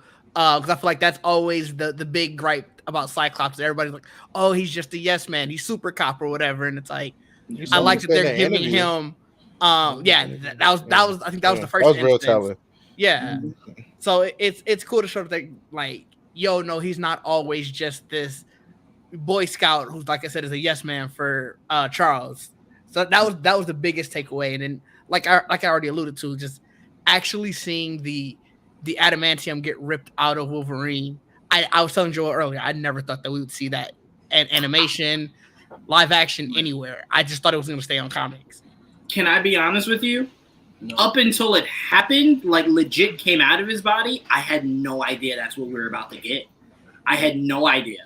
I'm sitting there watching it and I'm like, okay, he's about to like send Wolverine completely out into space or whatever. When he said, nah, get that shit up out your body. I said, oh no, let's talk about this. Yeah, Wolverine felt Scott up. Yeah, fuck Scott up. Okay, this is what I was about to ask Didge. Hold on. I was about to ask Didge this, and now I'm going to pass it to Joel to close this out on 97. I'm noticing, Didge, people had a lot of shit to talk about my man Peter Quill. Why the fuck we ain't giving Scott the same energy? Why ain't Scott getting the same energy, dog? He did that over his woman. Not because he thought, oh, the mission. He thought my woman is in trouble. Let me do what I got to do to help my woman. We moved on pretty quickly from that moment. That's why. You said what? We moved on pretty quickly from that moment. You goddamn right. And I'm here to say, Peter Quill is still suffering that shit. No. Because no. I'll tell you the difference here. There's a lot of people who are like, Magneto was right to do what he did. Mm-hmm. And so Jesus. Yeah, you ever go to somebody and you look over and you go, damn, why couldn't Thanos snap? Yo ass but today, still, man. But that's not like the general consensus. I feel like the general consensus is a lot of people are like, well, the humans kind of had it coming. I mean, Magneto told them, so he just kind of did what he needed to do, and Charles was actively stopping that. So Scott stopping Charles is like, yeah, Scott in the right because Charles is trying to stop Magneto. Charles is on some fuck shit, and so I think it just all stems from that. The favoritism. I'm with you, Star Lord. I'm with you. Fuck this nigga Scott. I'm with you. I'm with you. Oh, I'll take Scott over Quill any day. It's because you don't like the actor Chris Pratt, Trayvon. You don't even disagree with what he did. You just don't like Chris Pratt. You don't know what I'm talking about? That's what you said? Don't lie now. Exactly. Don't lie. You just don't like Chris Pratt. I don't know what he did to you, but you don't like Chris Pratt. Goodness gracious. Anyway, I just had to ask that, Didge, because it bothered me since 4 a.m. this morning. I said, I don't see enough people upset. He pulled a Peter Quill and we just moving on. Too? You said what? I'm not gonna lie. When he did it, I was like, hell yeah, Cyclops, that's how you do that. Oh my God. I didn't even think about like, oh man, he stopped it. Yeah, I'm telling you, y'all doing my man Star-Lord dirty, yo. Y'all doing that man dirty. Man, just love the woman, and y'all gonna, man. I don't even like Scott for real. I never liked him. You know what? That's what I'm talking about. I like that energy. Yeah. They're not about to do that to Peter Quill like that. Fuck Scott. That's on the homies in them. You know what I'm saying? That's all I'm saying. You picking Peter Quill over Scott? You goddamn right. So y'all start looking at this situation the same. You damn right. That's very sad. Damn right. I mean, unless what's his name? Pretty boy. What was his name? Glenn from what was that flight movie? No, he just did the movie with what's her name? Glenn Powell. Yeah, Glenn Powell becomes Scott Summers. Then I forgive Scott for sure. Yeah, that man looked like he was born to play Cyclops. So it's about the actor. Yeah. Fuck the character. Yeah. Interesting. You see how I'm honest about that though? You just came at me about because you lied. You said it ain't Chris Pratt. You said you just disagreed with Star-Lord. It wasn't that. You don't like Chris Pratt. Am I lying? I don't know. All right, Joel. So what were your thoughts on this episode of X-Men 97? Damn it. I loved it. I loved every second of it. I think obviously I popped a lot for the costumes because a lot of it's like they keep going backwards, which I really love. They're going back to the 80s with a lot of their suits and the original costuming for a lot of them. Got to see the tan and brown suit for Wolverine. Yep. Like, wow, never saw that suit in that cartoon. That's a throwback. I like that suit overall. I'm obviously nerded out for stuff like that. It's very creative. Like we were talking earlier, as I mentioned earlier, that the storyline, like basically Fatal Attraction, which is the Wolverine losing his adamantium. This is very similar to that. This whole episode played very similar. Magneto doing the whole EMP thing. Instead of Rogue joining Magneto, it was Colossus in the comic books because he lost his sister at the time. Can I throw something in real quick, Joel? Yeah. Colossus also saw Magneto and said, if I got to square up against that motherfucker, he can crush me with a thought. No, thank you. Let me side with this motherfucker right now. I've seen that come up in the past, and because it's like his is metal, organic metal, it doesn't count or some shit like that. Oh, okay. But I get what you're saying. But yeah, Colossus. It was they swapped and made Rogue the Colossus in this storyline, basically. Did you like that switch? It was fine. I mean, they don't have Colossus in the show, so it makes sense. Like, which is weird. He is available. We've seen. He's been in the show before, but I'm saying he's in Russia right now, right? Probably. I do like though. You know what I'm feeling? Because again, remember Kevin was part of that first regime, and remember how important that first regime made Rogue, right? Mm-hmm. So I'm like, I kind of feel like Kevin feels that a little bit, right? And he's letting the show kind of get off with the idea of that, of like how important Rogue is, or just making her more important than necessarily most people think when they think of Rogue. So I appreciate them swapping it and just giving her more to chew on. Because I'm like, it fits, man. It really does fit. Everything about her this season fits Rogue. It just does. Great, so I appreciate that change. Yeah, and look, I don't care. Like, you guys have your opinions on who's good, right, and who's wrong, but I do like the fact that you have that ability to make that decision because they put you in a position to make that, like, to pick a side. You don't have to pick a side because it's a fucking cartoon. You just go with whatever, go with the flow. But I do like that it's hard. Like, you can look from both sides and see who's right and who's wrong, and you can feel for Magneto and understand where his pain is coming from and like why you would want to do that. But you can also see it from Xavier's side, you know? Yeah. It's just I love that that kind of. That's what I loved about the X-Men my whole life. Like that whole fight scene with Jean versus Mr. Sinister was fucking dope. Like, that was a really cool fight scene. Seeing Cable in his X-Men suit looking similar to like I don't know if you guys ever played Marvel's Capcom 2. Yes, sir. That's the first thing I thought of when I saw it. Yes, sir. It's a short sleeve version of that suit, basically, which is really cool. There's so many little things. Forge. Being in the episode in general was pretty cool, like because I do like Forge, but seeing his like leg and him like explaining why he could walk even though there was an EMP, and then like I loved all those little things. Him and Beast working together to create the fucking little thing for the dampen Magneto stuff or whatever, or somebody's, I forget. It was Bastion's. Bastion's thing. They're trying to take away his technopathy. There you go. Right, they're working on they're right. You're absolutely right. But I just loved all of that. I loved every single part of that. It was so fun. The only thing I can't remember, where were they fighting Magneto at? Magento. Magento was in Asteroid. Was he not? So there you go, Juwan. Yeah, it was the asteroid. You're talking about what are you gonna do with all the mutants? He taking them onto that asteroid. Also, is it? That was the original plan. That's what they wanted to do. He offered the X-Men, so I mean, shit. When he went to go to the other ones. Oh wait, okay. So Didge and Joel, either one of you can answer this. Doesn't matter who. I don't really care. I need this to be answered. I do not remember.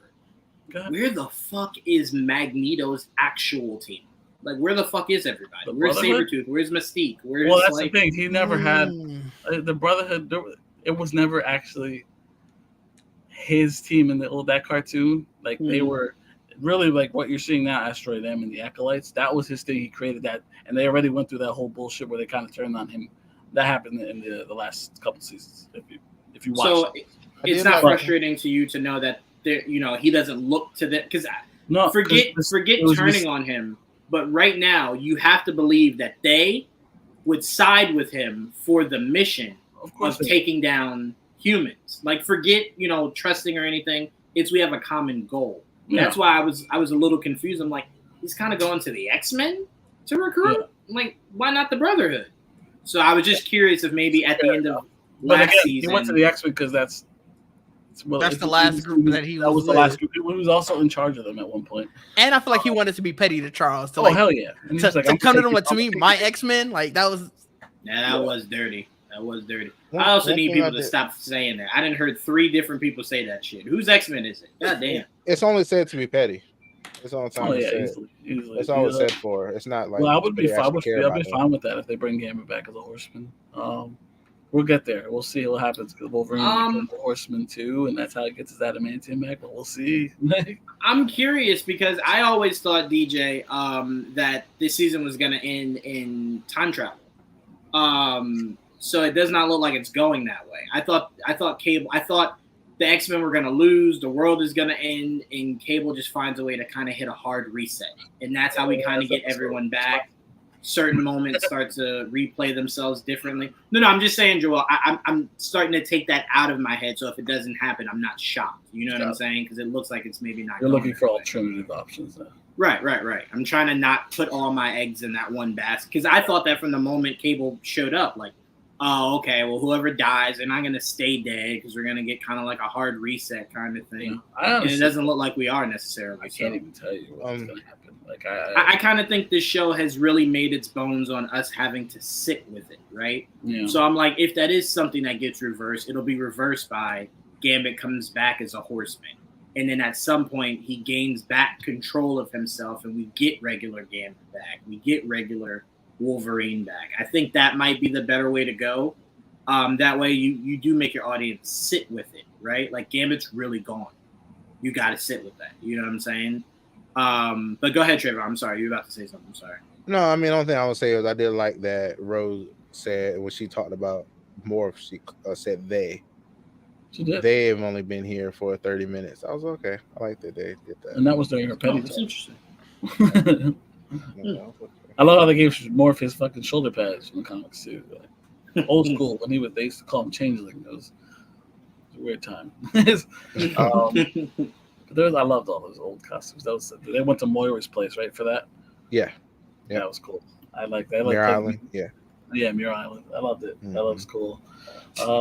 But yeah, man, this episode is great. I don't even know how it's gonna end. Like, where do you go? Like, I don't know literally what you can do next. I'm gonna go to that thing you told me about today. So I'm serious. Onslaught. I read about that earlier. I really hope that's how it ends. But to the point of Gambit coming back, that is a wild statement. But oh shit, hold on, I'm not even looking. Hold on. What is it? Go ahead.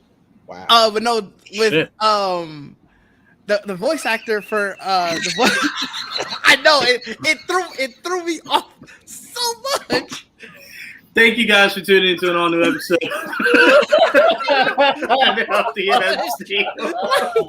We'll see you guys next week. We're done.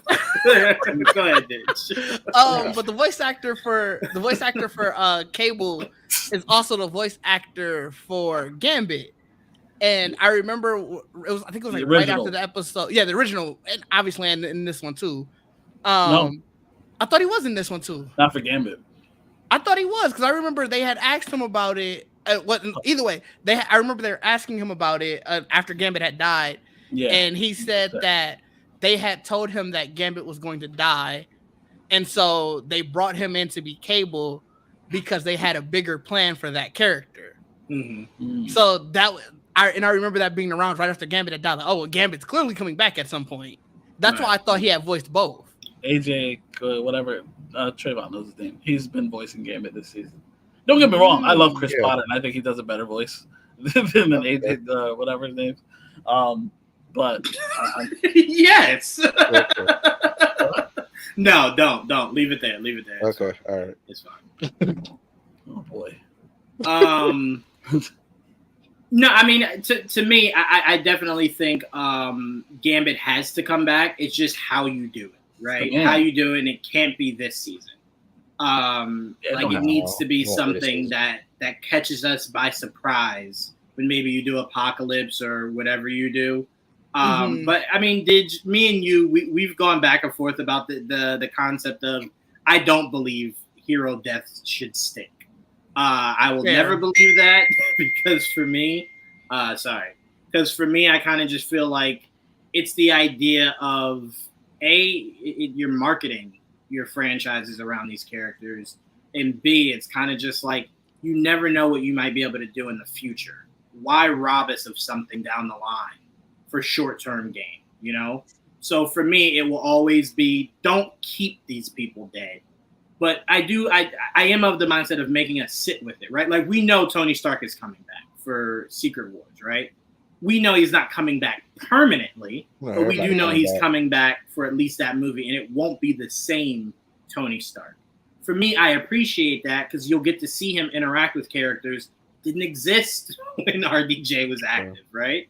So for me, it's like that's why I say don't kill off heroes when you never know. We might get some real cool shit. Now you can't do it because they're dead. And you've made this whole big stink about they gotta stay dead. You know what I'm saying? So it's like that will always be my mindset.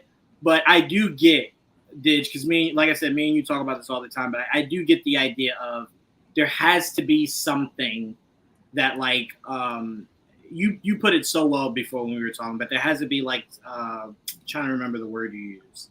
Just something to raise the stakes, like to make the stakes. There you go. To make it feel more real. Like, I do agree. And especially it's easier to do so in animation to be like, oh yeah, such and such is back. I don't think most people are going to complain because it's such a hallmark of the comics already, anyways, that people don't stay dead.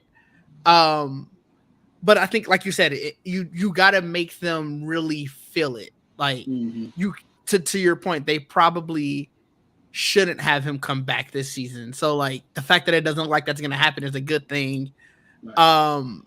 Because even though you know that there's a chance that they're going to come back because it's comics, you want the weight of it to still be there.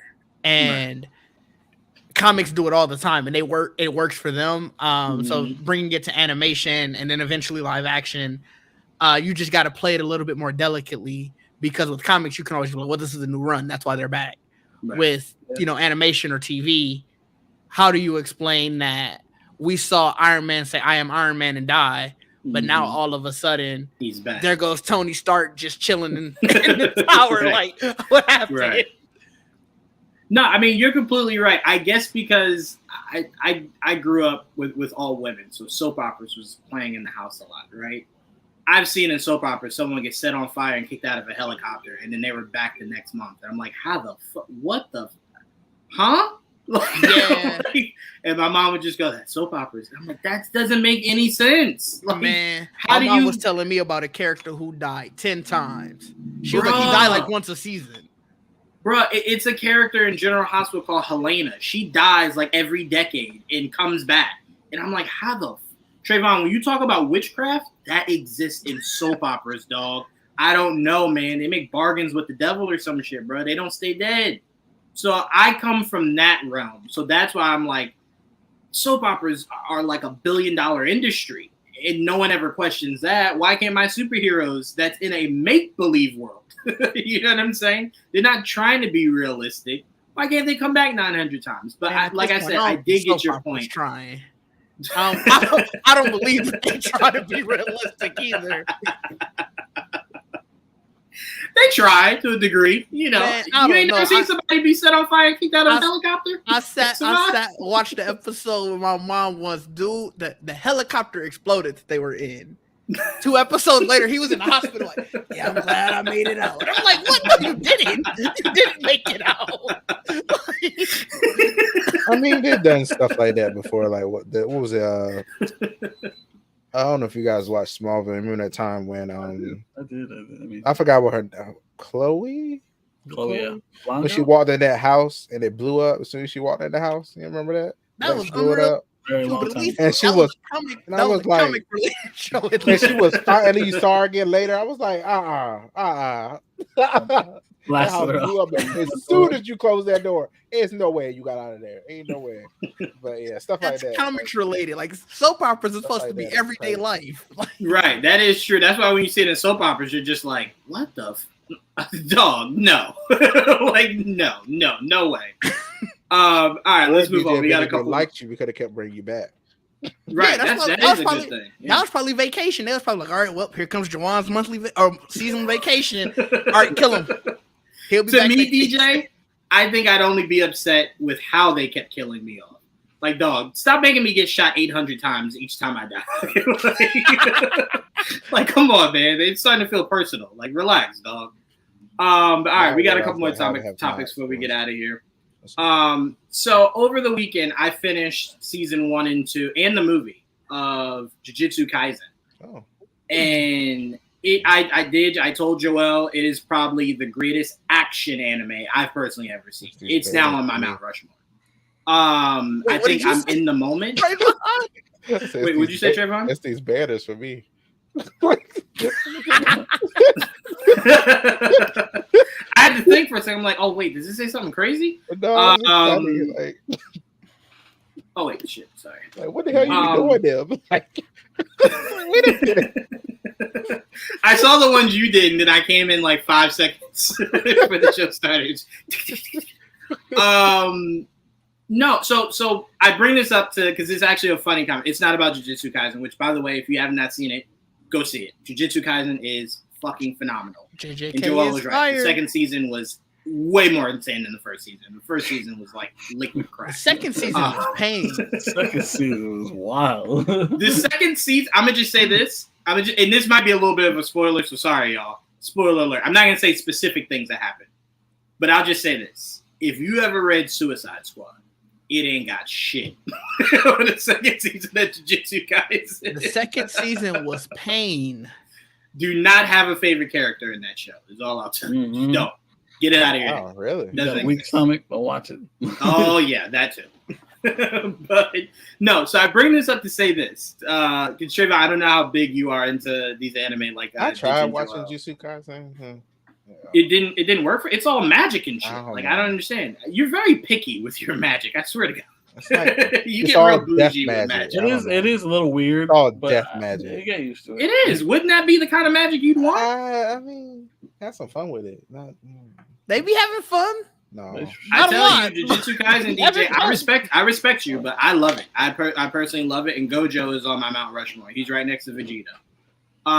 But I bring up me getting into anime for this, for Joel and Didge. I got in such a like, okay, I finished Jujutsu Kaisen, I want to start another anime. So I started My Hero? I think no. I think it's Demon Hunter. Is it Demon Slayer? Demon Slayer. I love Demon Slayer. Let me just say this. I want to be kind. Demon Slayer starts slow. Yes, get it. No. It's not about that because I'm in love with the show. Let me be clear. Oh, this is not me about to say anything negative about the show. Trayvon, But I need to ask. What are you talking about? Because Trayvon is chaos. For me, Trayvon? I said get a tag. Come on, say so. No, I don't have anything negative to say about the show. Not one word. But I do need Joel and Digis' help. So just bear with me for 1 second. I need big to ask eyes. this. Can't tell you. Dig and Joel, as I'm watching Demon Slayer, I'm like, okay, they're taking out these demons. I get it. It's awesome. You know when this show almost lost me as a viewer? When they showed the Big Bang.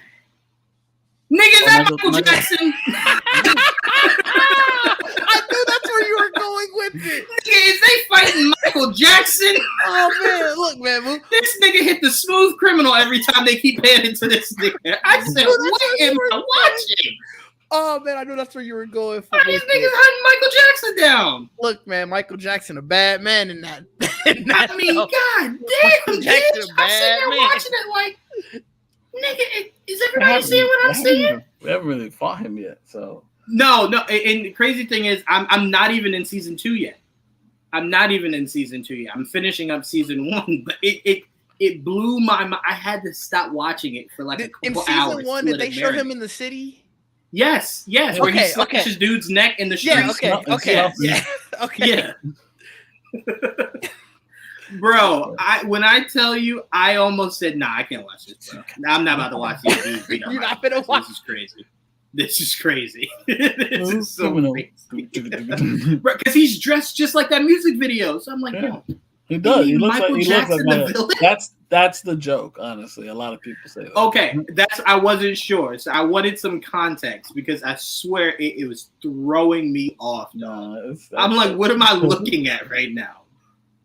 So was that supposed to be Michael Jackson? Is that like a joke or something? It's been the question like for Demon Slayer fans forever. I've never seen anything where the creator said it.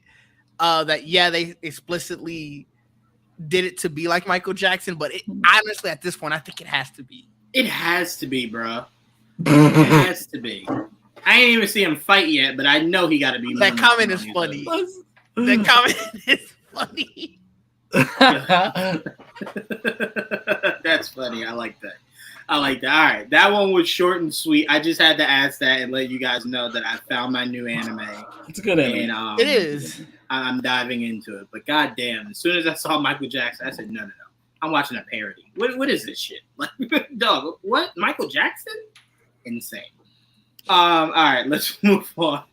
Goodness gracious, that really bothered me. I ain't even gonna hold it. That really did bother me. You ever watch Dragon Ball Z? Do I not watch Dragon Ball Z? Yeah, do you? Yeah, I'm completely caught up. Oh. I'm waiting for the new season to end of this year. Yeah, I'm waiting for the new season to end of this year.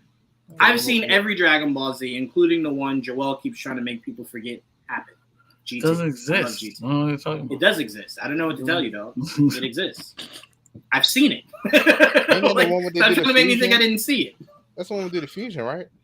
They do the fusion. No. GT. I'll tell you this. This is why Joel doesn't like the GT. Black Dragon Balls. Joel has a supreme fear of porn stashes, and they gave Vegeta the greatest porn stash. That's not wrong. They did Vegeta dirty. That man had him super dirty. That man had a fade. Oh, it was bad. Porn stash. So bad. I definitely was looking at how they massacred my boy. Let me ask you, Didge. You don't prefer baby Vegeta over Majin Vegeta?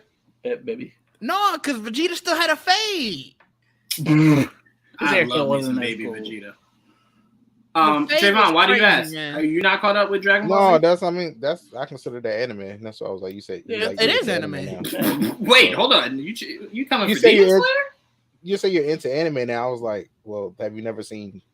Oh no. So when I say I'm into anime, let me be very clear. You wrote that, Juwan? Yeah. I wrote what?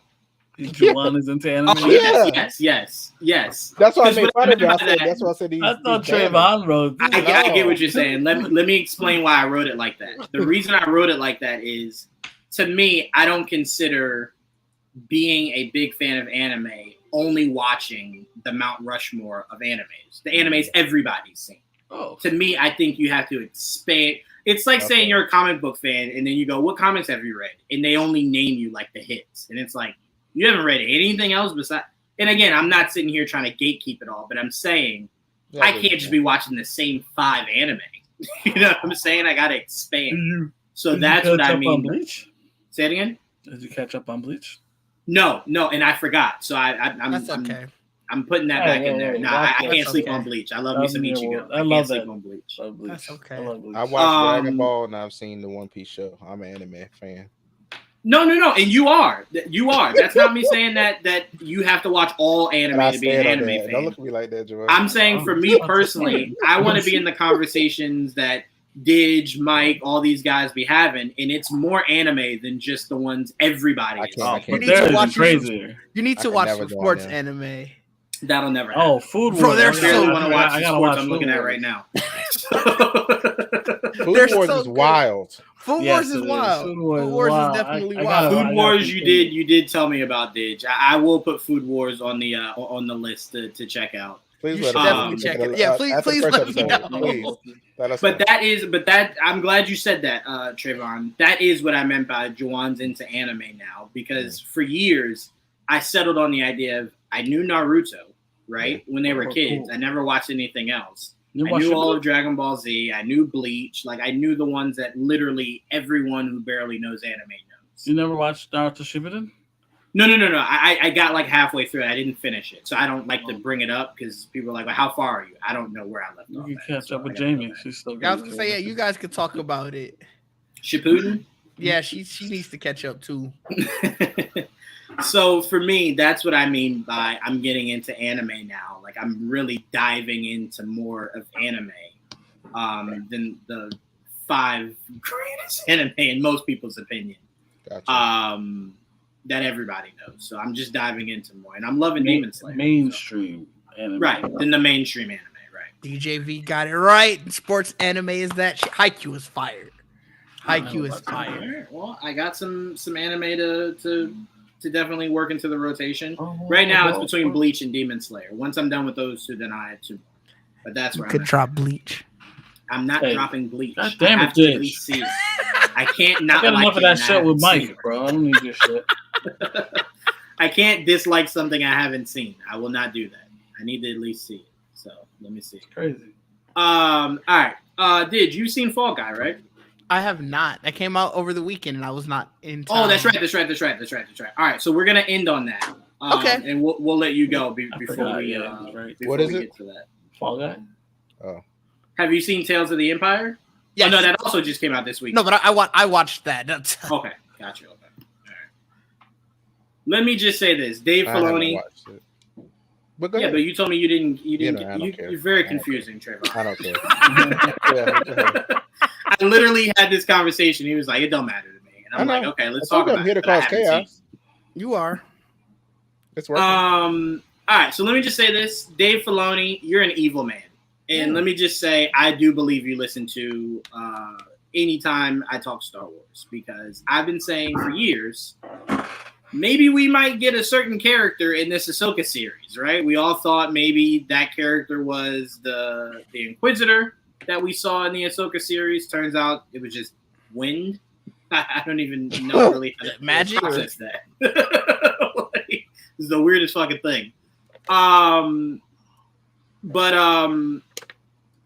So I'm talking about Barriss Offee. Oh. It's a character that we haven't seen since Clone Wars. You never know what happened to them. Wait, you heard people don't like it? I don't know why people wouldn't like it. Honestly, I think the second half is what's the mix of it. With the first half, obviously, you know more of her story. Right. So the jumps didn't confuse you as much. Right. And I could see someone seeing the jumps in the 3 episodes of the second half that are all about Barriss being like, well, why do we just do this quick jump? Like, it's weird. I can never say I don't like something that it just left me wanting more. And that's where I was with this. So, but I can see somebody being like, well, this is trash because you just left me continuously wanting more. I'm going to tell you why the Barriss Offee thing did not bother me. And that was to the point I was making. The Barriss Offee thing didn't bother me because I think Barriss Offee was only in this show to be Dave Filoni's answer to everyone's year-old question of whatever happened to Barriss Offee. Fair. Everyone's theory was she's in Ahsoka's show and she's that Inquisitor. Then that motherfucker turned to dust, and we said, "Oh, that's not." Okay. Like, we saw the real life one in Tales. So right, exactly right. So I think that was Dave Filoni's way of saying, "Hey guys, she's gone. You won't ever see her again," because people felt like there was a lot of unfinished business between Barriss and Ahsoka. So it would have made perfect sense to make that Inquisitor Barriss. And then it didn't help that you see the trailer and it's about Barriss taking Inquisitor lessons, right? And you're like, yeah, well, I mean, this lines up, right? And then you see the ending and you go, oh, damn. Okay. I mean, I think for people that were upset about Barriss, think of it like this. If you like Barriss, clearly Dave Filoni did not. So I think of it not more enough. Like she was important to you. She was not important to him. Yeah. Because we see what Dave does to characters that are important to him.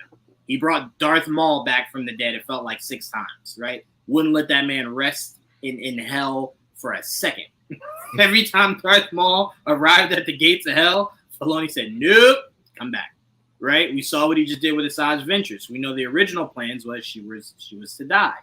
Asajj Ventress is back, right? So it's more so you guys got to understand with a lot of these characters that are somewhat Dave Filoni's babies, if he wants them, you'll see them. If he does not, you'll get an ending like this so that you no longer have questions about that character.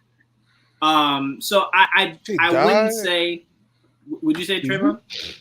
I was just being funny. I'm sorry. No, I didn't hear you. I didn't hear what I said she died? Barriss? Yeah. Oh. Wow. I was just playing. I tell you this, the how is better to see. Knowing that she dies is not a spoiler. Trust me, guys. It's not. How she dies and what her story becomes, I think is the better thing for you. Yeah, it was the story itself was great. Like I said, the jumps were a little disconcerting. I definitely would have wished we could have got like maybe 5 episodes. Like this season could have literally just been her. Yeah, I don't disagree. I don't disagree. I think though what they were trying to do was I don't think people were as receptive to Morgan Ellsworth. So I think this was the way to kind of give people like this is who she really was and what she had to go through. Yeah. Fair. So you kind of understand her character a little bit because remember we got her in 1 episode of Mando, right? And then then again in the Ahsoka series, and that was it, right? So I think this show was more closure to characters than it was trying to extend characters. It was just to let you know the life of Morgan, just to let you know the ending of Barriss. And I guess to a degree I appreciate that. But remember, Joel, I told you from the moment this show was announced, I did not like the concept. Tales of the Empire? We just had Tales of the Jedi. Who the fuck is Tales of the Sith? I don't give a fuck about the Empire. I feel like that's a third. I feel like that's going to be the third one. I agree. Because I think the Tales of the Sith, they're probably going to go Sith from a whole different time. See, I don't think so. I hope. Maybe that's me being hopeful. Can I tell you this? I think we might get all that empty time period cinematically of Darth Maul. I think we're gonna get that. I think we're gonna get the first few years of Vader. I think if you're gonna do Tales of the Sith, you gotta lead with Sith that at least are somewhat recognizable. But I don't disagree with you guys. But I will say, if Tales of the Jedi is any indication, you know what I'm saying? That's fair. I was being hopeful. I'll give you that. I was hoping, like, you know, obviously with Acolyte coming out and stuff, like maybe they're coming around to like let's show different eras. Wait. This is a different show name? You said this is what? The last show was called Tales of the Jedi? Yeah, Tales of the Jedi. So the actual show, the main show, I guess when you look it up now, is Star Wars Tales. Right. And then season 1, Tales of the Jedi. Season 2, Tales of the Empire. So on and so forth. Right. I will say this though, guys. If they do give us something that we've never seen before, I'm game. I'm 100% game. I feel the need to stop giving Star Wars my heart for them to break it. Because as soon as Acolyte was announced, it was the first thing we said on your Star Wars show, Didge. I'm you know who I'm supposed to be getting, and it don't look like we getting them. That's fair. So I'm like, I would have loved to have seen Plagueis, and it don't look like we're getting Plagueis. So I kind of just stopped giving them my heart. Whatever they do, I accept it. But I won't say that I disliked Tales of the Empire. To me wasn't a concept I needed. So when you go into it knowing it was something that you don't necessarily need, I felt like for me it stripped away any dislike I could have for it. Because I've already accepted I don't need any of these stories. But if you tell the story well, I have to accept a good story. And they were good stories in my opinion. So I do appreciate what they were doing there. Joel, how did you like Tales of the Empire? I enjoyed it. I liked seeing a little bit of backstory, because I also wasn't big fan of what's her name, Morgan Elsbeth. Morgan. Yeah, Morgan. Yeah. Okay, gotcha. But I liked getting her backstory and seeing how she got to where she was, and getting a little bit more about her. It helped. It helped me like the character more. I didn't think about Barriss that often until she showed up again. I thought that was pretty cool. Her going towards the dark side and joining the Inquisitors. And I do like the Inquisitors. They're pretty interesting characters. So that I like that little tease there for a little bit until she turned on them and said, "Fuck that." So she's not all that bad. Let's also give a shout out to, I think, the fifth sister. Because remember, we saw her in Obi-Wan or in Kenobi, and she had like one speaking role. Yeah. We never really saw her character again. So to put the character in this show was great, because even the I think was it sixth? Fifth fourth, or sixth? actually fourth. She's the fourth sister. She's the fourth. I remember. And then I think that's the fifth brother, right? Who's the fifth? Yeah, I think so. Yeah. So technically, guys, if you watch Rebels, you've seen her character a lot, and you've seen the brother a lot.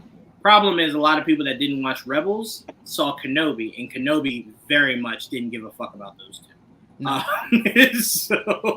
So it's just good for people to kind of see their faces again, and see that, you know, they did stuff during this time. They weren't just, you know, lackeys, really. But no, I will say one quick thing, Joel. Mm-hmm. One thing, and I think I lost it when I was just saying that about the Inquisitors. Go ahead. Hopefully it comes back. Hopefully it comes back. Wow. No, I was gonna say something about something you brought up before, and then I lost my train of thought. I gotta try to get Morgan Elsbeth or is it Morgan? What's her name?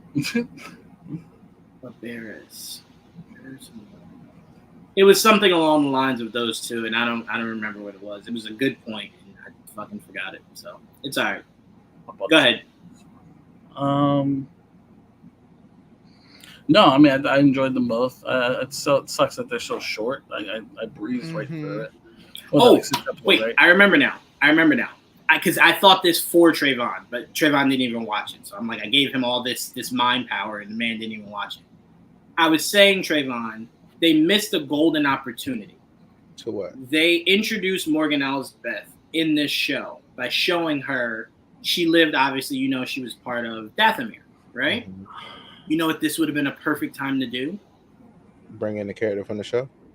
Bring in the character from fucking the game. Yeah. That would have been a perfect time to do it. Because now we're seeing there are different kinds of Dathomirians, right? Within their own tribe. So I'm like, that would have been a perfect time to mention her, or at least like she was just born or something along those lines to connect better. Because we don't get Dathomir that often. First episode. Yeah. Right. And I'm like, I thought that was a very big missed opportunity. And then I also started thinking to myself, right, exactly.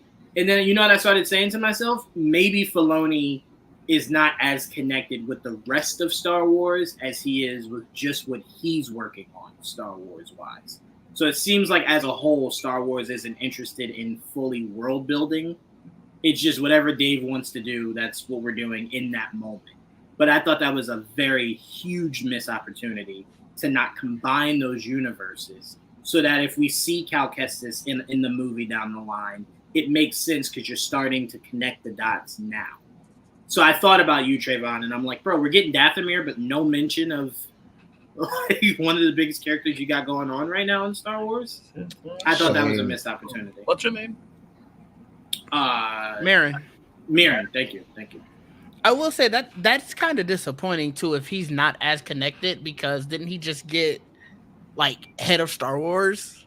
Mm-hmm. Like, but remember, he just got it.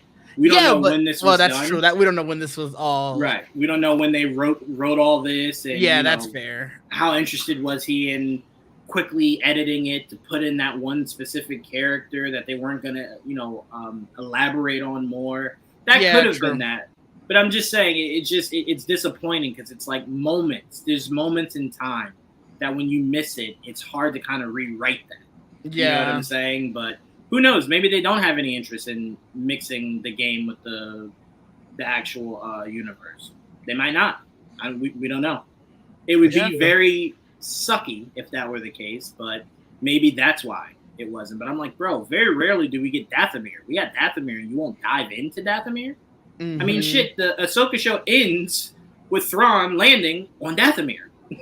So it's like, dive more into Dathomir. That'd be cool. I just thought that was a missed opportunity. So I thought of you, Trayvon, and I'm like, you would have probably loved it if you saw your girl just teased in this episode. If you had told me that would have happened, I would have watched it faster. I know. That's what I'm saying. I know that's how we would have got you. If they did that, but they didn't. We got to let it go. So it is what it is. But did anything else stand out to you, Joel, on Tales of the Empire? I'm trying to think if anything else. Anybody else show up? I would have liked for them to tell us how Morgan got the Beskar spear. Yeah, that would have been cool. I feel like that was never explained. She just an episode happened and she just had it. Right. It was like, did you earn it? Time jump. There's two things that's always bothered me currently in Star Wars: how the fuck she got that spear, that's pure Beskar, and how I would have liked to have seen Moff Gideon get that Darksaber rather than just telling me he took it. I'd like to see it. Let me see him defeat Bo-Katan or whoever to take that for himself. Yeah, that would have also been cool. That would have been cool. Anything? What stood out to you, Dij, on Tales of the Empire? Like I said, I definitely liked Morgan Elsbeth, her side of the story more than Barris, just because like I said, Barris, her side sort of like just left me wanting more. It's just like, okay, these are great glimpses, but I wish you would have fleshed it out. Whereas with Morgan's, it was okay, we already got the glimpses. We're fleshing out sort of her story, so it felt more complete to me. Right. Again, I can't ever say that something that solely leaves me wanting more is bad, because then that means you just basically did your job. You had me entertained the entire time, and now you just got me mad that I don't have more of it. I felt like Kevin Garnett in Uncut Gems. Like, why would you show me this if I can't have more of it? I definitely enjoyed the time with it. I wish they were longer, man. I do. I know, Joel, you alluded to it. Give me 30-minute episodes. Like, you can do the same thing, add another 15 minutes. Because too many times I feel like, all right, we're getting into the meat of this, and then here comes produced by Dave Filoni. I'm like, all right, man, sure. I'm glad you got yours. I do wish that. I think that's probably my biggest takeaway. You've done this twice now. Go big for season 3. Make them full fleshed out episodes. Yeah, like I see this first one only 15 minutes. Yeah, one of them was short. 12. Trayvon, I was so mad. Trayvon, I think one of the episodes I sneezed, looked back up, and it was like, next episode. The fuck? Like, I saw her say good morning. What else happened? Right. I would have watched it tired. It's over. Actually, we're gonna do this, Didge, while we have you. Joel, Trayvon, we're gonna at the end very quickly go through Fall Guy. But I want to do this while we have Didge here, Joel, because I love when you do this. There's been a lot of rumors that were thrown out today, and I wanted to ask you while we have Didge, do you think there's any validity to any of the rumors, especially because they came from someone you do not like? So, damn. You being rumors, I think. Very blatant. You being our tracker, I wanted to ask you, do you think there's any validity? Because these are huge rumors. Which one? So I'm curious, have you heard anyone else talking about them? Is there any validity? What rumors? So there was one rumor that they're looking for Ryan Coogler to direct the X-Men, and he's back to do Black Panther. Black Panther's being looked at to be after Secret Wars, not before. Also, Kevin Feige wants The Rock as Apocalypse. Where's that coming from? Same person. No way that comes from that person. No, unless I'm tripping. No, it did. There's no way. Wait, who's going to be what? That Kevin Feige wants The Rock to be Apocalypse. I saw that and immediately was like, somebody throwing out some bullshit today. That's what I'm saying. That's why I wanted to throw it to our resident scooper tracker to see how much of BS all this was. I don't know who the source for the Apocalypse part is. I mean, it's possible. Let me look that up. But I'll say this: the idea of Ryan Coogler being looked at for X-Men, it could be true. It could be a lie. It doesn't seem unplausible. Like I could definitely see that being a thing, which none of us would be upset by that, right? You want to know why I think there's some validity to it?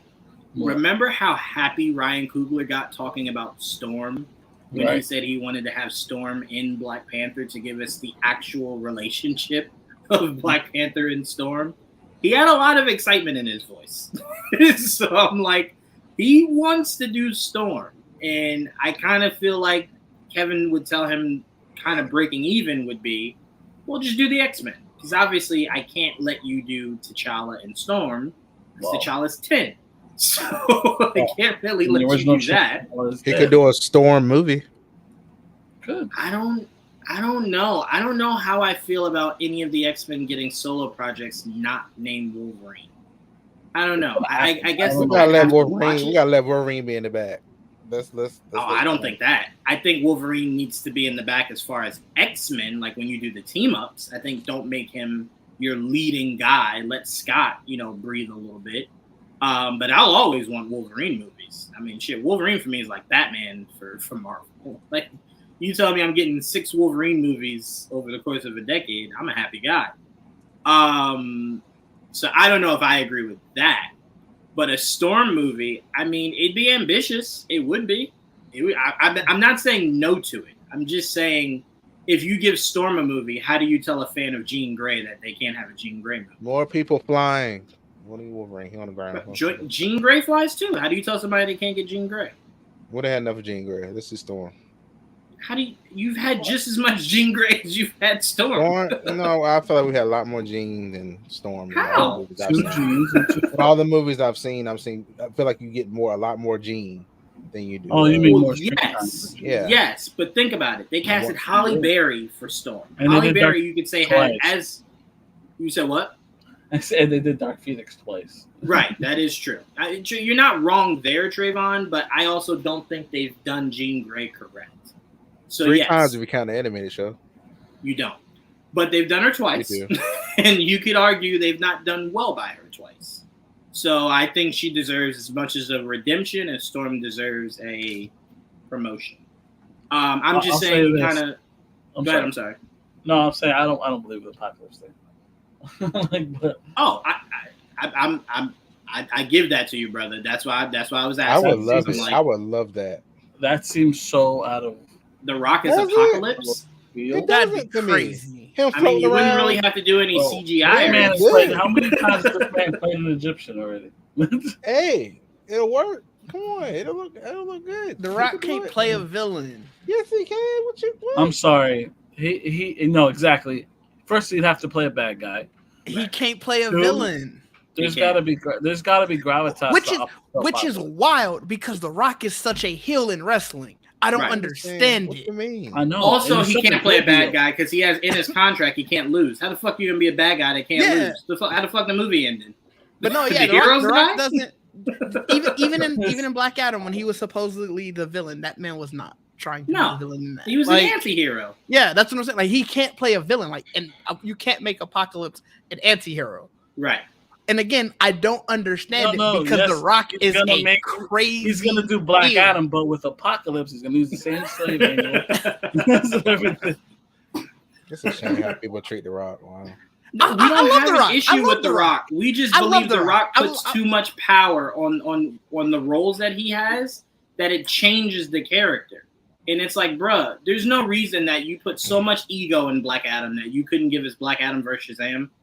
That was all ego. Shazam 2 sucked. I get it. I wouldn't want to have been in the movie. But Shazam 2 was made after Black Adam. That would have looked crazy. Them matching up. No. Trayvon, let me remind you of this, Trayvon. Joel reminds you of this every time you talk Shazam. No. Let me remind you of this again. The Rock was part of the casting process for Shazam. He picked that guy. He helped pick that guy. That's fine. Oh, so you can't say it looks crazy. He helped pick them. He made sure he picked somebody that looked smaller than him. And they would never match up, and that's fine. Because he chose it to be that way, because in his mind, they were never going to connect. Yeah. It was going to be Superman. I agree. It was going to be dialogue. That's what was going to connect. To be a character that, he can actually make movies with. Like, Apocalypse is not. What are you going to do with Apocalypse? And if you don't want to lose, how is that going to work? Like, what are you going to do? Apocalypse don't lose. You keep coming back. Yes, he does. What do you mean? He keep coming back. Come on, you can lose and not die. What are you talking about? He can lose and he'll come back. He don't want to lose, dog. That's what I'm trying to tell you. He don't want to lose. My thing is, I'm saying this is somebody that just watched him come back to wrestling to win a match, right? Mm-hmm. That he definitely should have lost, but he don't like to lose. Everyone knows that about The Rock. It's why you don't see him losing the Fast movies. You don't see him losing nothing. It's in his contract. He don't lose. So that's why we're saying you want to be a villain, but to do what? Why not just be a hero? Fucking go look to be a hero. That's what we're saying. That is what I'm saying. I wouldn't mind The Rock being in the MCU, but yeah, be a hero at that point. Be a hero. That's all we're saying, Trayvon. You be taking what we're saying as negative. It's not negative. It's just, bro, you're not a good hero, but wants to play a villain. That's my only issue with him. Like, be a hero. Like, I don't get it. Y'all won't accept that either. If you say you want to be a hero, we just said that's what we want. I like The Rock. I don't mind seeing The Rock in more things. The Rock is cool. We literally just said we want him to be a hero. Because villains is something he apparently doesn't gel with. He doesn't like the idea of being a true villain. What hero then? Whatever hero he wants to be, Trayvon. I don't care. Pick anyone.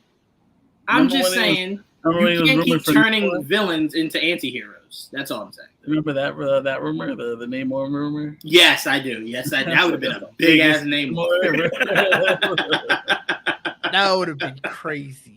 Oh man, I would have never believed what's her name beating Namor. Are you serious? He look like that? Fuck, that shit's funny, man. No way. I mean, he could be a lot of things. He's got the. You know what? He has such a good. He's a guy that big with that. He has a comic book body. That's what I mean. He should be able to get almost any fucking role he wants, like physically. Right. He doesn't have a lot of range. He's The Rock most of the time. It's very. He's The Rock all the time. I watch Gridiron Gang and I'm like, he's just The Rock. But that's fine because The Rock's persona is that of a superhero. That man, the way that man talks, the way he does all of his stuff, that's something that you feel like you would hear a superhero doing. Right. He should be All Might. That's what it should be.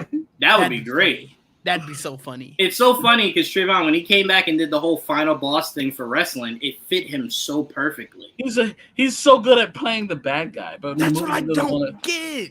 I don't get it. Crazy. That's all we're saying. Being the villain, he's so good. He's so good as the bad guy. It's crazy.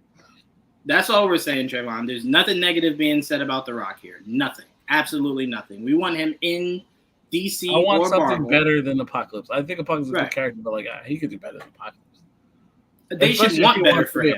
If he wants to be a prominent member of the Marvel universe, don't be a villain that will eventually we're never gonna see again. It's gonna happen.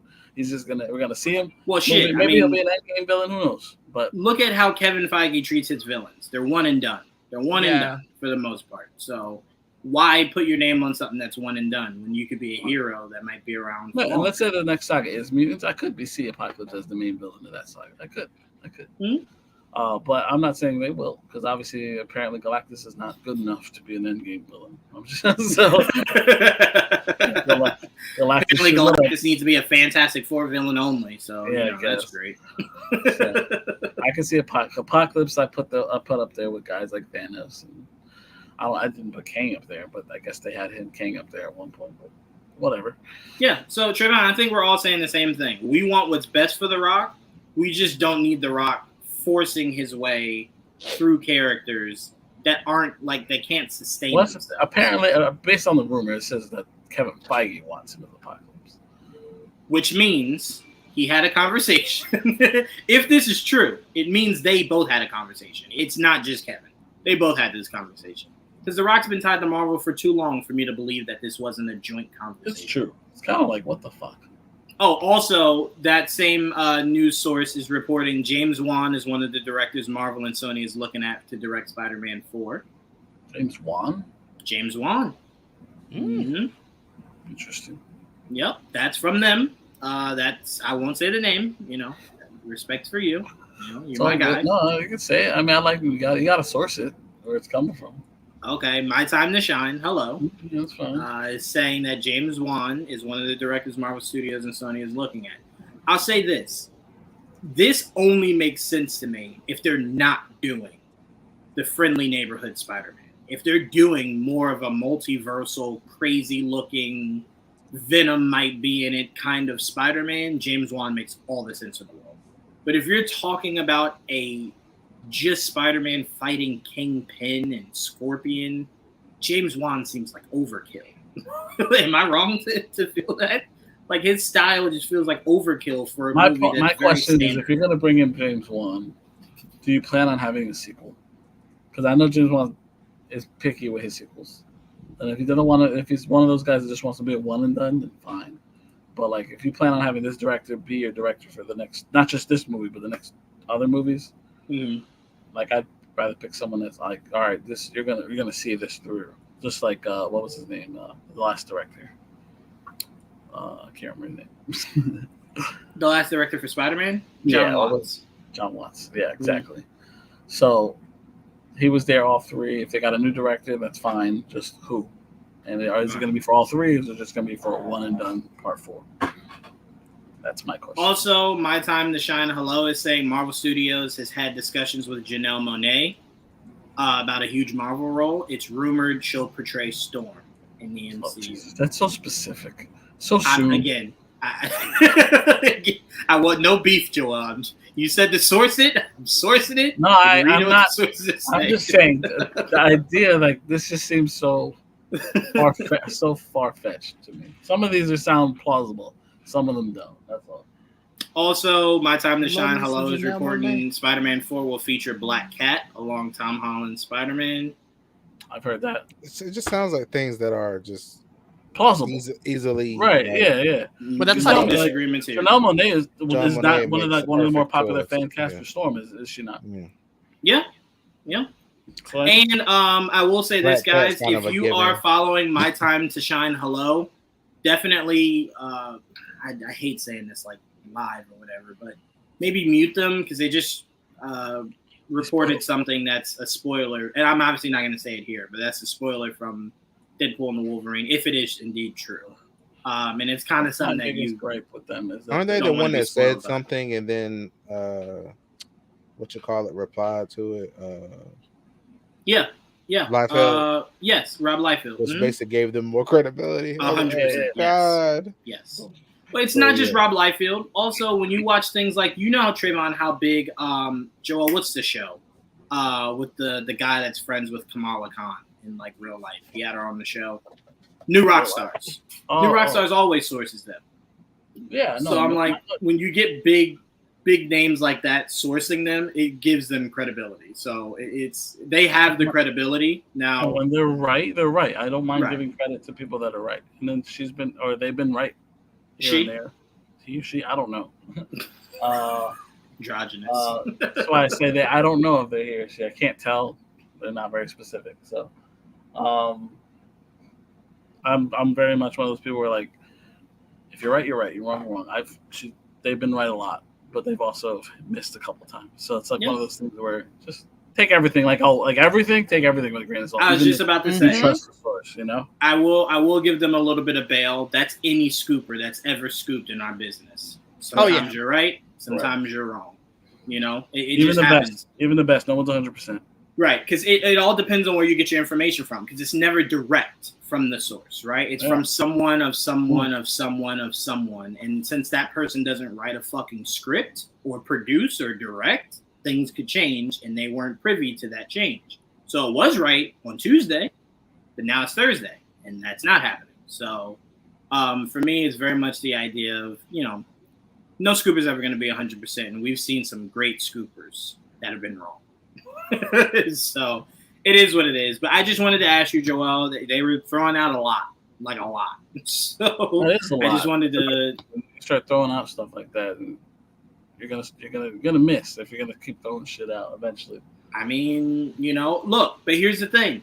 It's hard to say on any of what we just said, because here's the thing, right? We know that Sony and Marvel are in a tug of war on this whole Spider-Man 4, right? We can agree on that, correct? There could have been a point where Marvel said, I want to do Black Cat. Could have been a point where Sony said, I want James Wan. Now, neither one of those things could happen, but that does not mean that those weren't discussions that were being had at some point. You know what I'm saying? So they're giving quote unquote scoops that could easily be debunked, but also could be something that was possible Monday, but is not now Wednesday, because none of these movies are in production. So, the script could be forever changing. So, but all right, I just wanted to do the rumor corner with Joel, see if there was anything that stood out to you. But some of these you didn't even know about. So. No, I heard a couple. I don't know where they were coming from. I heard a lot of different things. Well, apparently, just so you know, going forward, with a lot of these that you're not sure where they're coming from, it's because now My Time to Shine Hello has a paywall. So a lot of times people don't know where it's coming from because they're not paying to get that information. They should be putting where they're getting their information. Some people do, some people don't. Right. So if you're hearing it and you don't know where it's coming from, assume it's them because they now have a paywall. They don't just be giving it out for free. Sometimes there are other scoopers that deserve credit too. So I don't really. Right. You can't just give everything to them. Right. All right, Didge, we want to appreciate you for stopping by Unhealthy and Unstable, man. Thank you for having me. This was such a fun time. Absolutely, my guy. Let them know where they can find you and Geekset.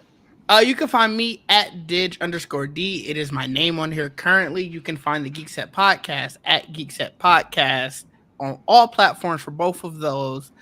Stay on the lookout for more stuff regarding the Black Geek documentary, stuff regarding our time in New York, and just anything that we're doing. It'll be on both of those. I usually, most of my tweets and posts, especially on Instagram, are just retweets of the Geek Set page. I don't got time for all the social media stuff. So absolutely. Yeah, I appreciate you guys having me. I'm gonna probably jump into the comments. Oh wow, that's crazy. that is not what I meant by it, but I'll definitely be in the comments. I'm usually in the comments listening regardless. Maybe not so much the rest of this episode since I haven't seen Fall Guy. Yeah, I definitely want to. We're gonna end it on Fall Guy anyway, so we're just okay. I'll be in the comments next episode then. All right, we appreciate you, Dig. Yeah, thank you guys for having me. Absolutely. All right. Yep. Talk to you guys later. Talk to you. Huge shout out.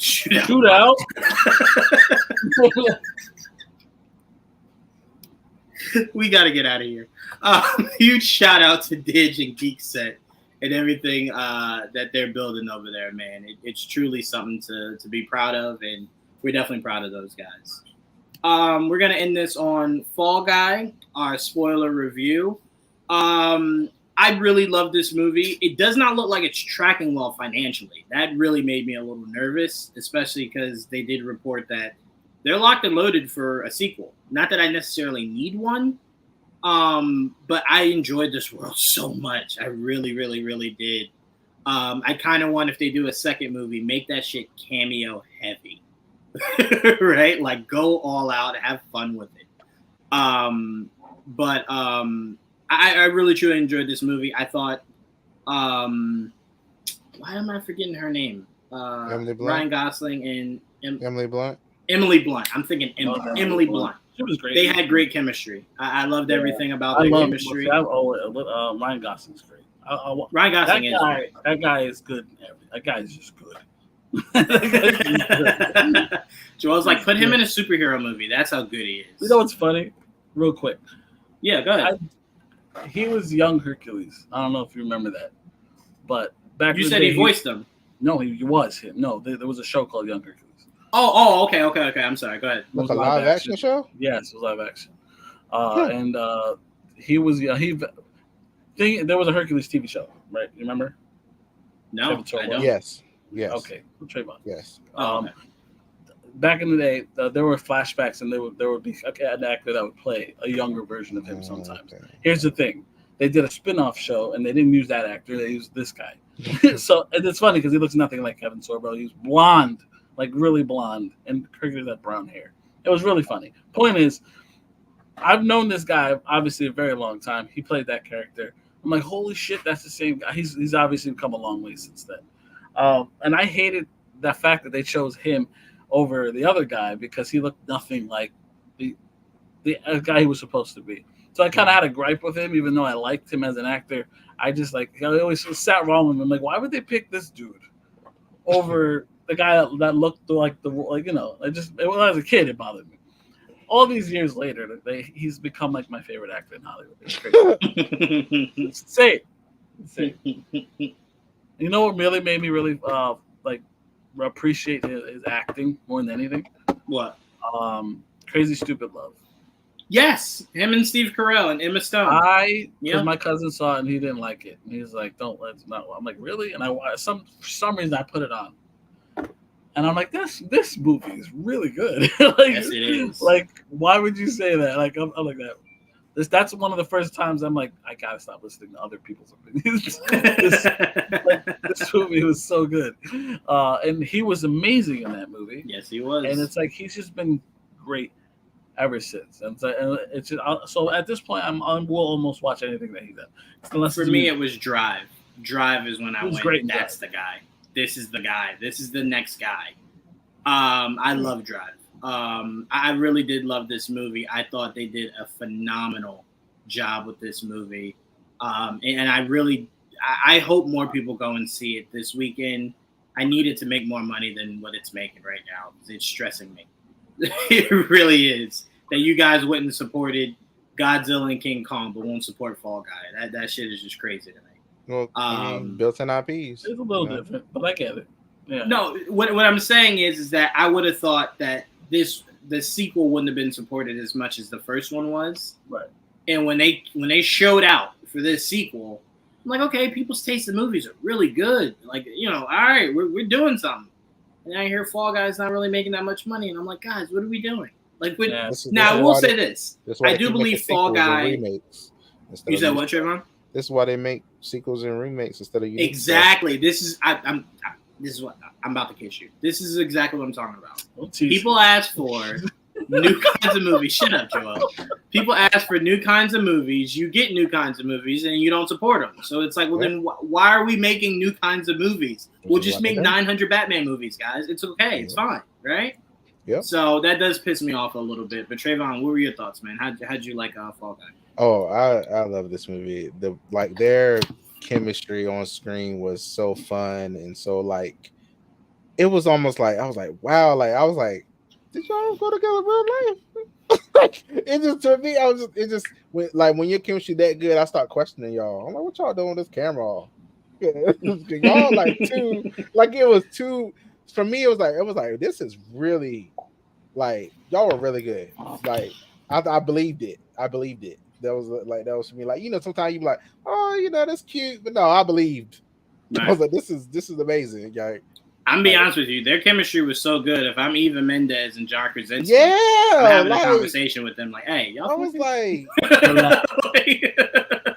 huh? I was like, wow, okay. Yeah, like, all right, that kiss was too passionate. Calm the fuck down, y'all. Relax. So I guess he's on the list of actors that she had good chemistry with. Yes, right. As opposed to the ones she didn't, right? But yeah, like it's hard, right?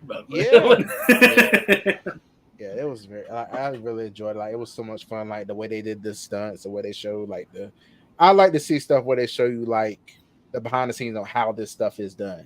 Right. Like, of course it's meta because it's like he's an actor playing. It's still fun. Like it's the interesting way they showed it and explained it, and and then like when he was going around fighting, it didn't throw me off. Kind of like, well, of course he might know how to do a lot of this stuff because of all the stunts he's done. Right, you do stunts, so you learn how to fight and stuff. Yeah. So it's so funny you say that, Trayvon, because like that wasn't even a thought for me, right? Like in my head, I'm like, yeah, it made sense he knew how to fight. But now that you're saying it, it's like, yeah, it does make sense, right? You kind of think to yourself, wait a minute. Some people might be thinking, wait, where did he learn? But it's like, as a stuntman, you probably learn everything. And the way they talked about him, he's been a stuntman for so long and done it so, like, he's one of the best ones and all that stuff. So it's like, of course, he knows I do a lot of different things.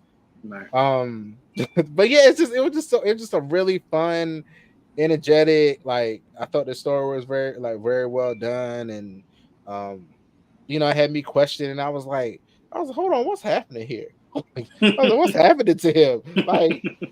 I saw that in the tub too. You're not crazy. That's all. I was sitting there like I did think the same thing. I'm like, you were high, but we saw it. Hold on.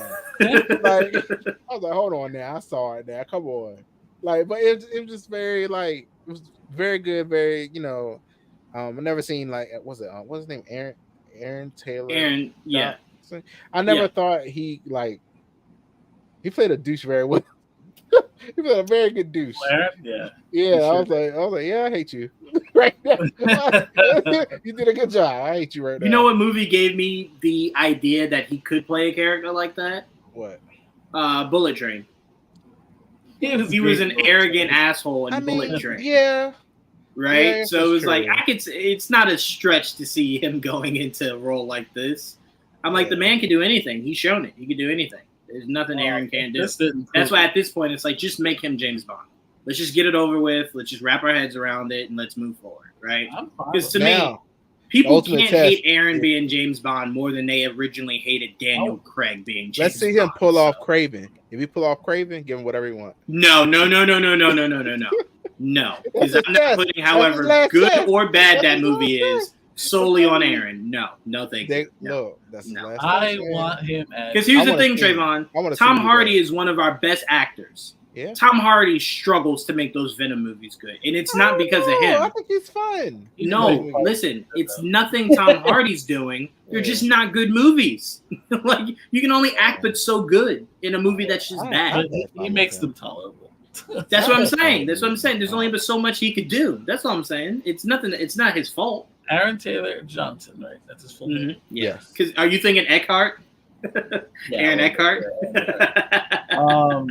So I'm not sure. I'm not sure you guys know that. Ninjak. You guys know Ninjak, right? Yeah. Mm-hmm. He should be fucking Ninjak. I agree. And restart that fucking Valiant universe with Ninjak. I agree. Which is basically Ninja James Bond. That's all it is. So my fear now is Joel is if he gets James Bond, he'll be in too high of demand. To be able to do projects like that. But Ninjak will be awesome. I agree. I think Ninjak is what we need him to do now before James Bond. Yes, if we could. Gotta sign him in and do it now. Right. Log him in now and then let him They in only James knew Bond. better. I think Sony owns that universe too. I'm gonna be honest with you, Joel. I think because that first movie was so abysmal, even though I think a lot of that movie I agree. I think a lot of that movie's bad sales were it started COVID. Like that movie started COVID. So I think a lot of that had to do with that. That came out fast. That movie was the reason we had COVID. It was Vin Diesel in that horrible movie started COVID. And I love seeing Hannah Waddingham from I can't even Ted Lasso. Oh my god! Yes. The producer. Yes. Love seeing her. So that was a lot of fun too. It was a great movie. And Trayvon, before you lead us out of here, tell us about your favorite part of this movie. Oh, that was such a surprise! It was a surprise to see him in his glory and beauty. At the very end of that movie, I was like, oh, that's a cool recast. Love that. So I was like, I had no idea he was in this movie. Seeing Jason Momoa. We've been on here too long. Joel's becoming robotic. But Jason, for you guys that don't know, Trayvon's referring to Jason Momoa is a cameo in this movie. We'll leave it at that. We'll let it be as vague as that. Yes. But he was a cameo in this movie, and let's just say it lived up to the hype. Perfect choice, perfect fit. Yeah, it was. As soon as me and Joel saw it, we just looked at each other. We were like, "Yeah, this is good. Yeah, the movie was very well done. I really had a great time. I don't know exactly what they'll do with a sequel, but I'm willing to see what they come up with. I first need this movie to make more money, or they won't get a sequel. Yeah, no. Ryan Gosling is not that big of a name for them to just do a sequel. Regardless, it needs to make some more money. Oh, and I love him. I've been loving Emily Blunt since that was Prada. So you said what, Joel? It needs legs. Oh, right. And unfortunately, it won't get legs because it's running into I was gonna say Pirates of the Caribbean, Planet of the Apes this week. Next week is Strangers, which by that point, Fall Guy will fully lost its legs, and then the week after that is Mad Max. Or Furiosa. Sorry, Furiosa. So Fall Guy, if it does not do what it needs to do in these next couple of days, it's gone. I feel like Fall Guy was advertised for a very long time before it came out. It was. I'm pretty sure it came out like I also think it was not properly advertised. I think marketing could have been better for it. You got two juggernauts in Ryan Gosling and Emily Blunt. I think the marketing could have been better. Because for it to make as low of money as it did for a weekend that did not have any true competition says more about your marketing than it does about the movie being good or bad. I don't think enough people knew it was coming out to go see it. That week? Was Challengers that same week? No, Challengers was the week before. But it was nearby. Oh, no, for sure. But I don't think Challengers is its competition. They're too drastically different. I don't think they're in the same. I don't think they're competition. You said what, Joel? I said it shouldn't be, but it's a full month. Yeah. So started in May. Right. So shout out to Fall Guy. We definitely hope you guys are able to garnish more so we can get more from you guys because it was a terrific project. Really, really, really proud of you guys and what you did with that movie. That was great. All right, as we get out of here, me and Joel will be seeing Planet of the Apes this weekend. Trayvon, you seeing it this weekend? No, you're not seeing it this weekend. Why'd you make that face? Yeah. I don't watch those movies. Well, you said it looked good. I don't know what those movies means, but okay, no problem. Me and Joel will talk about it next week. So we'll be seeing that. Me and Joel will be seeing Strangers also. I'm gonna sit out the next 2 weeks. You don't have to sit out. It's just one topic. Like, we're not making a full show out of it. It's just one topic. No. We appreciate you, DJ. Oh, thanks, DJ. I will say this, guys. Me, Joel, and Trayvon are gonna try to get. I think they're the Luwalds, right? Eric and Julia Luwald. We're going to try to get them. They were the writers on the original X-Men series. We're going to try to reach out to them and get them after this after this season is over and get their thoughts on the season. I don't think they were heavily involved in.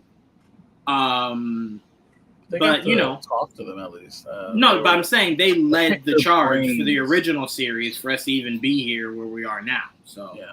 But I remember them saying that they did get a chance to visit and meet and talk with them. Right.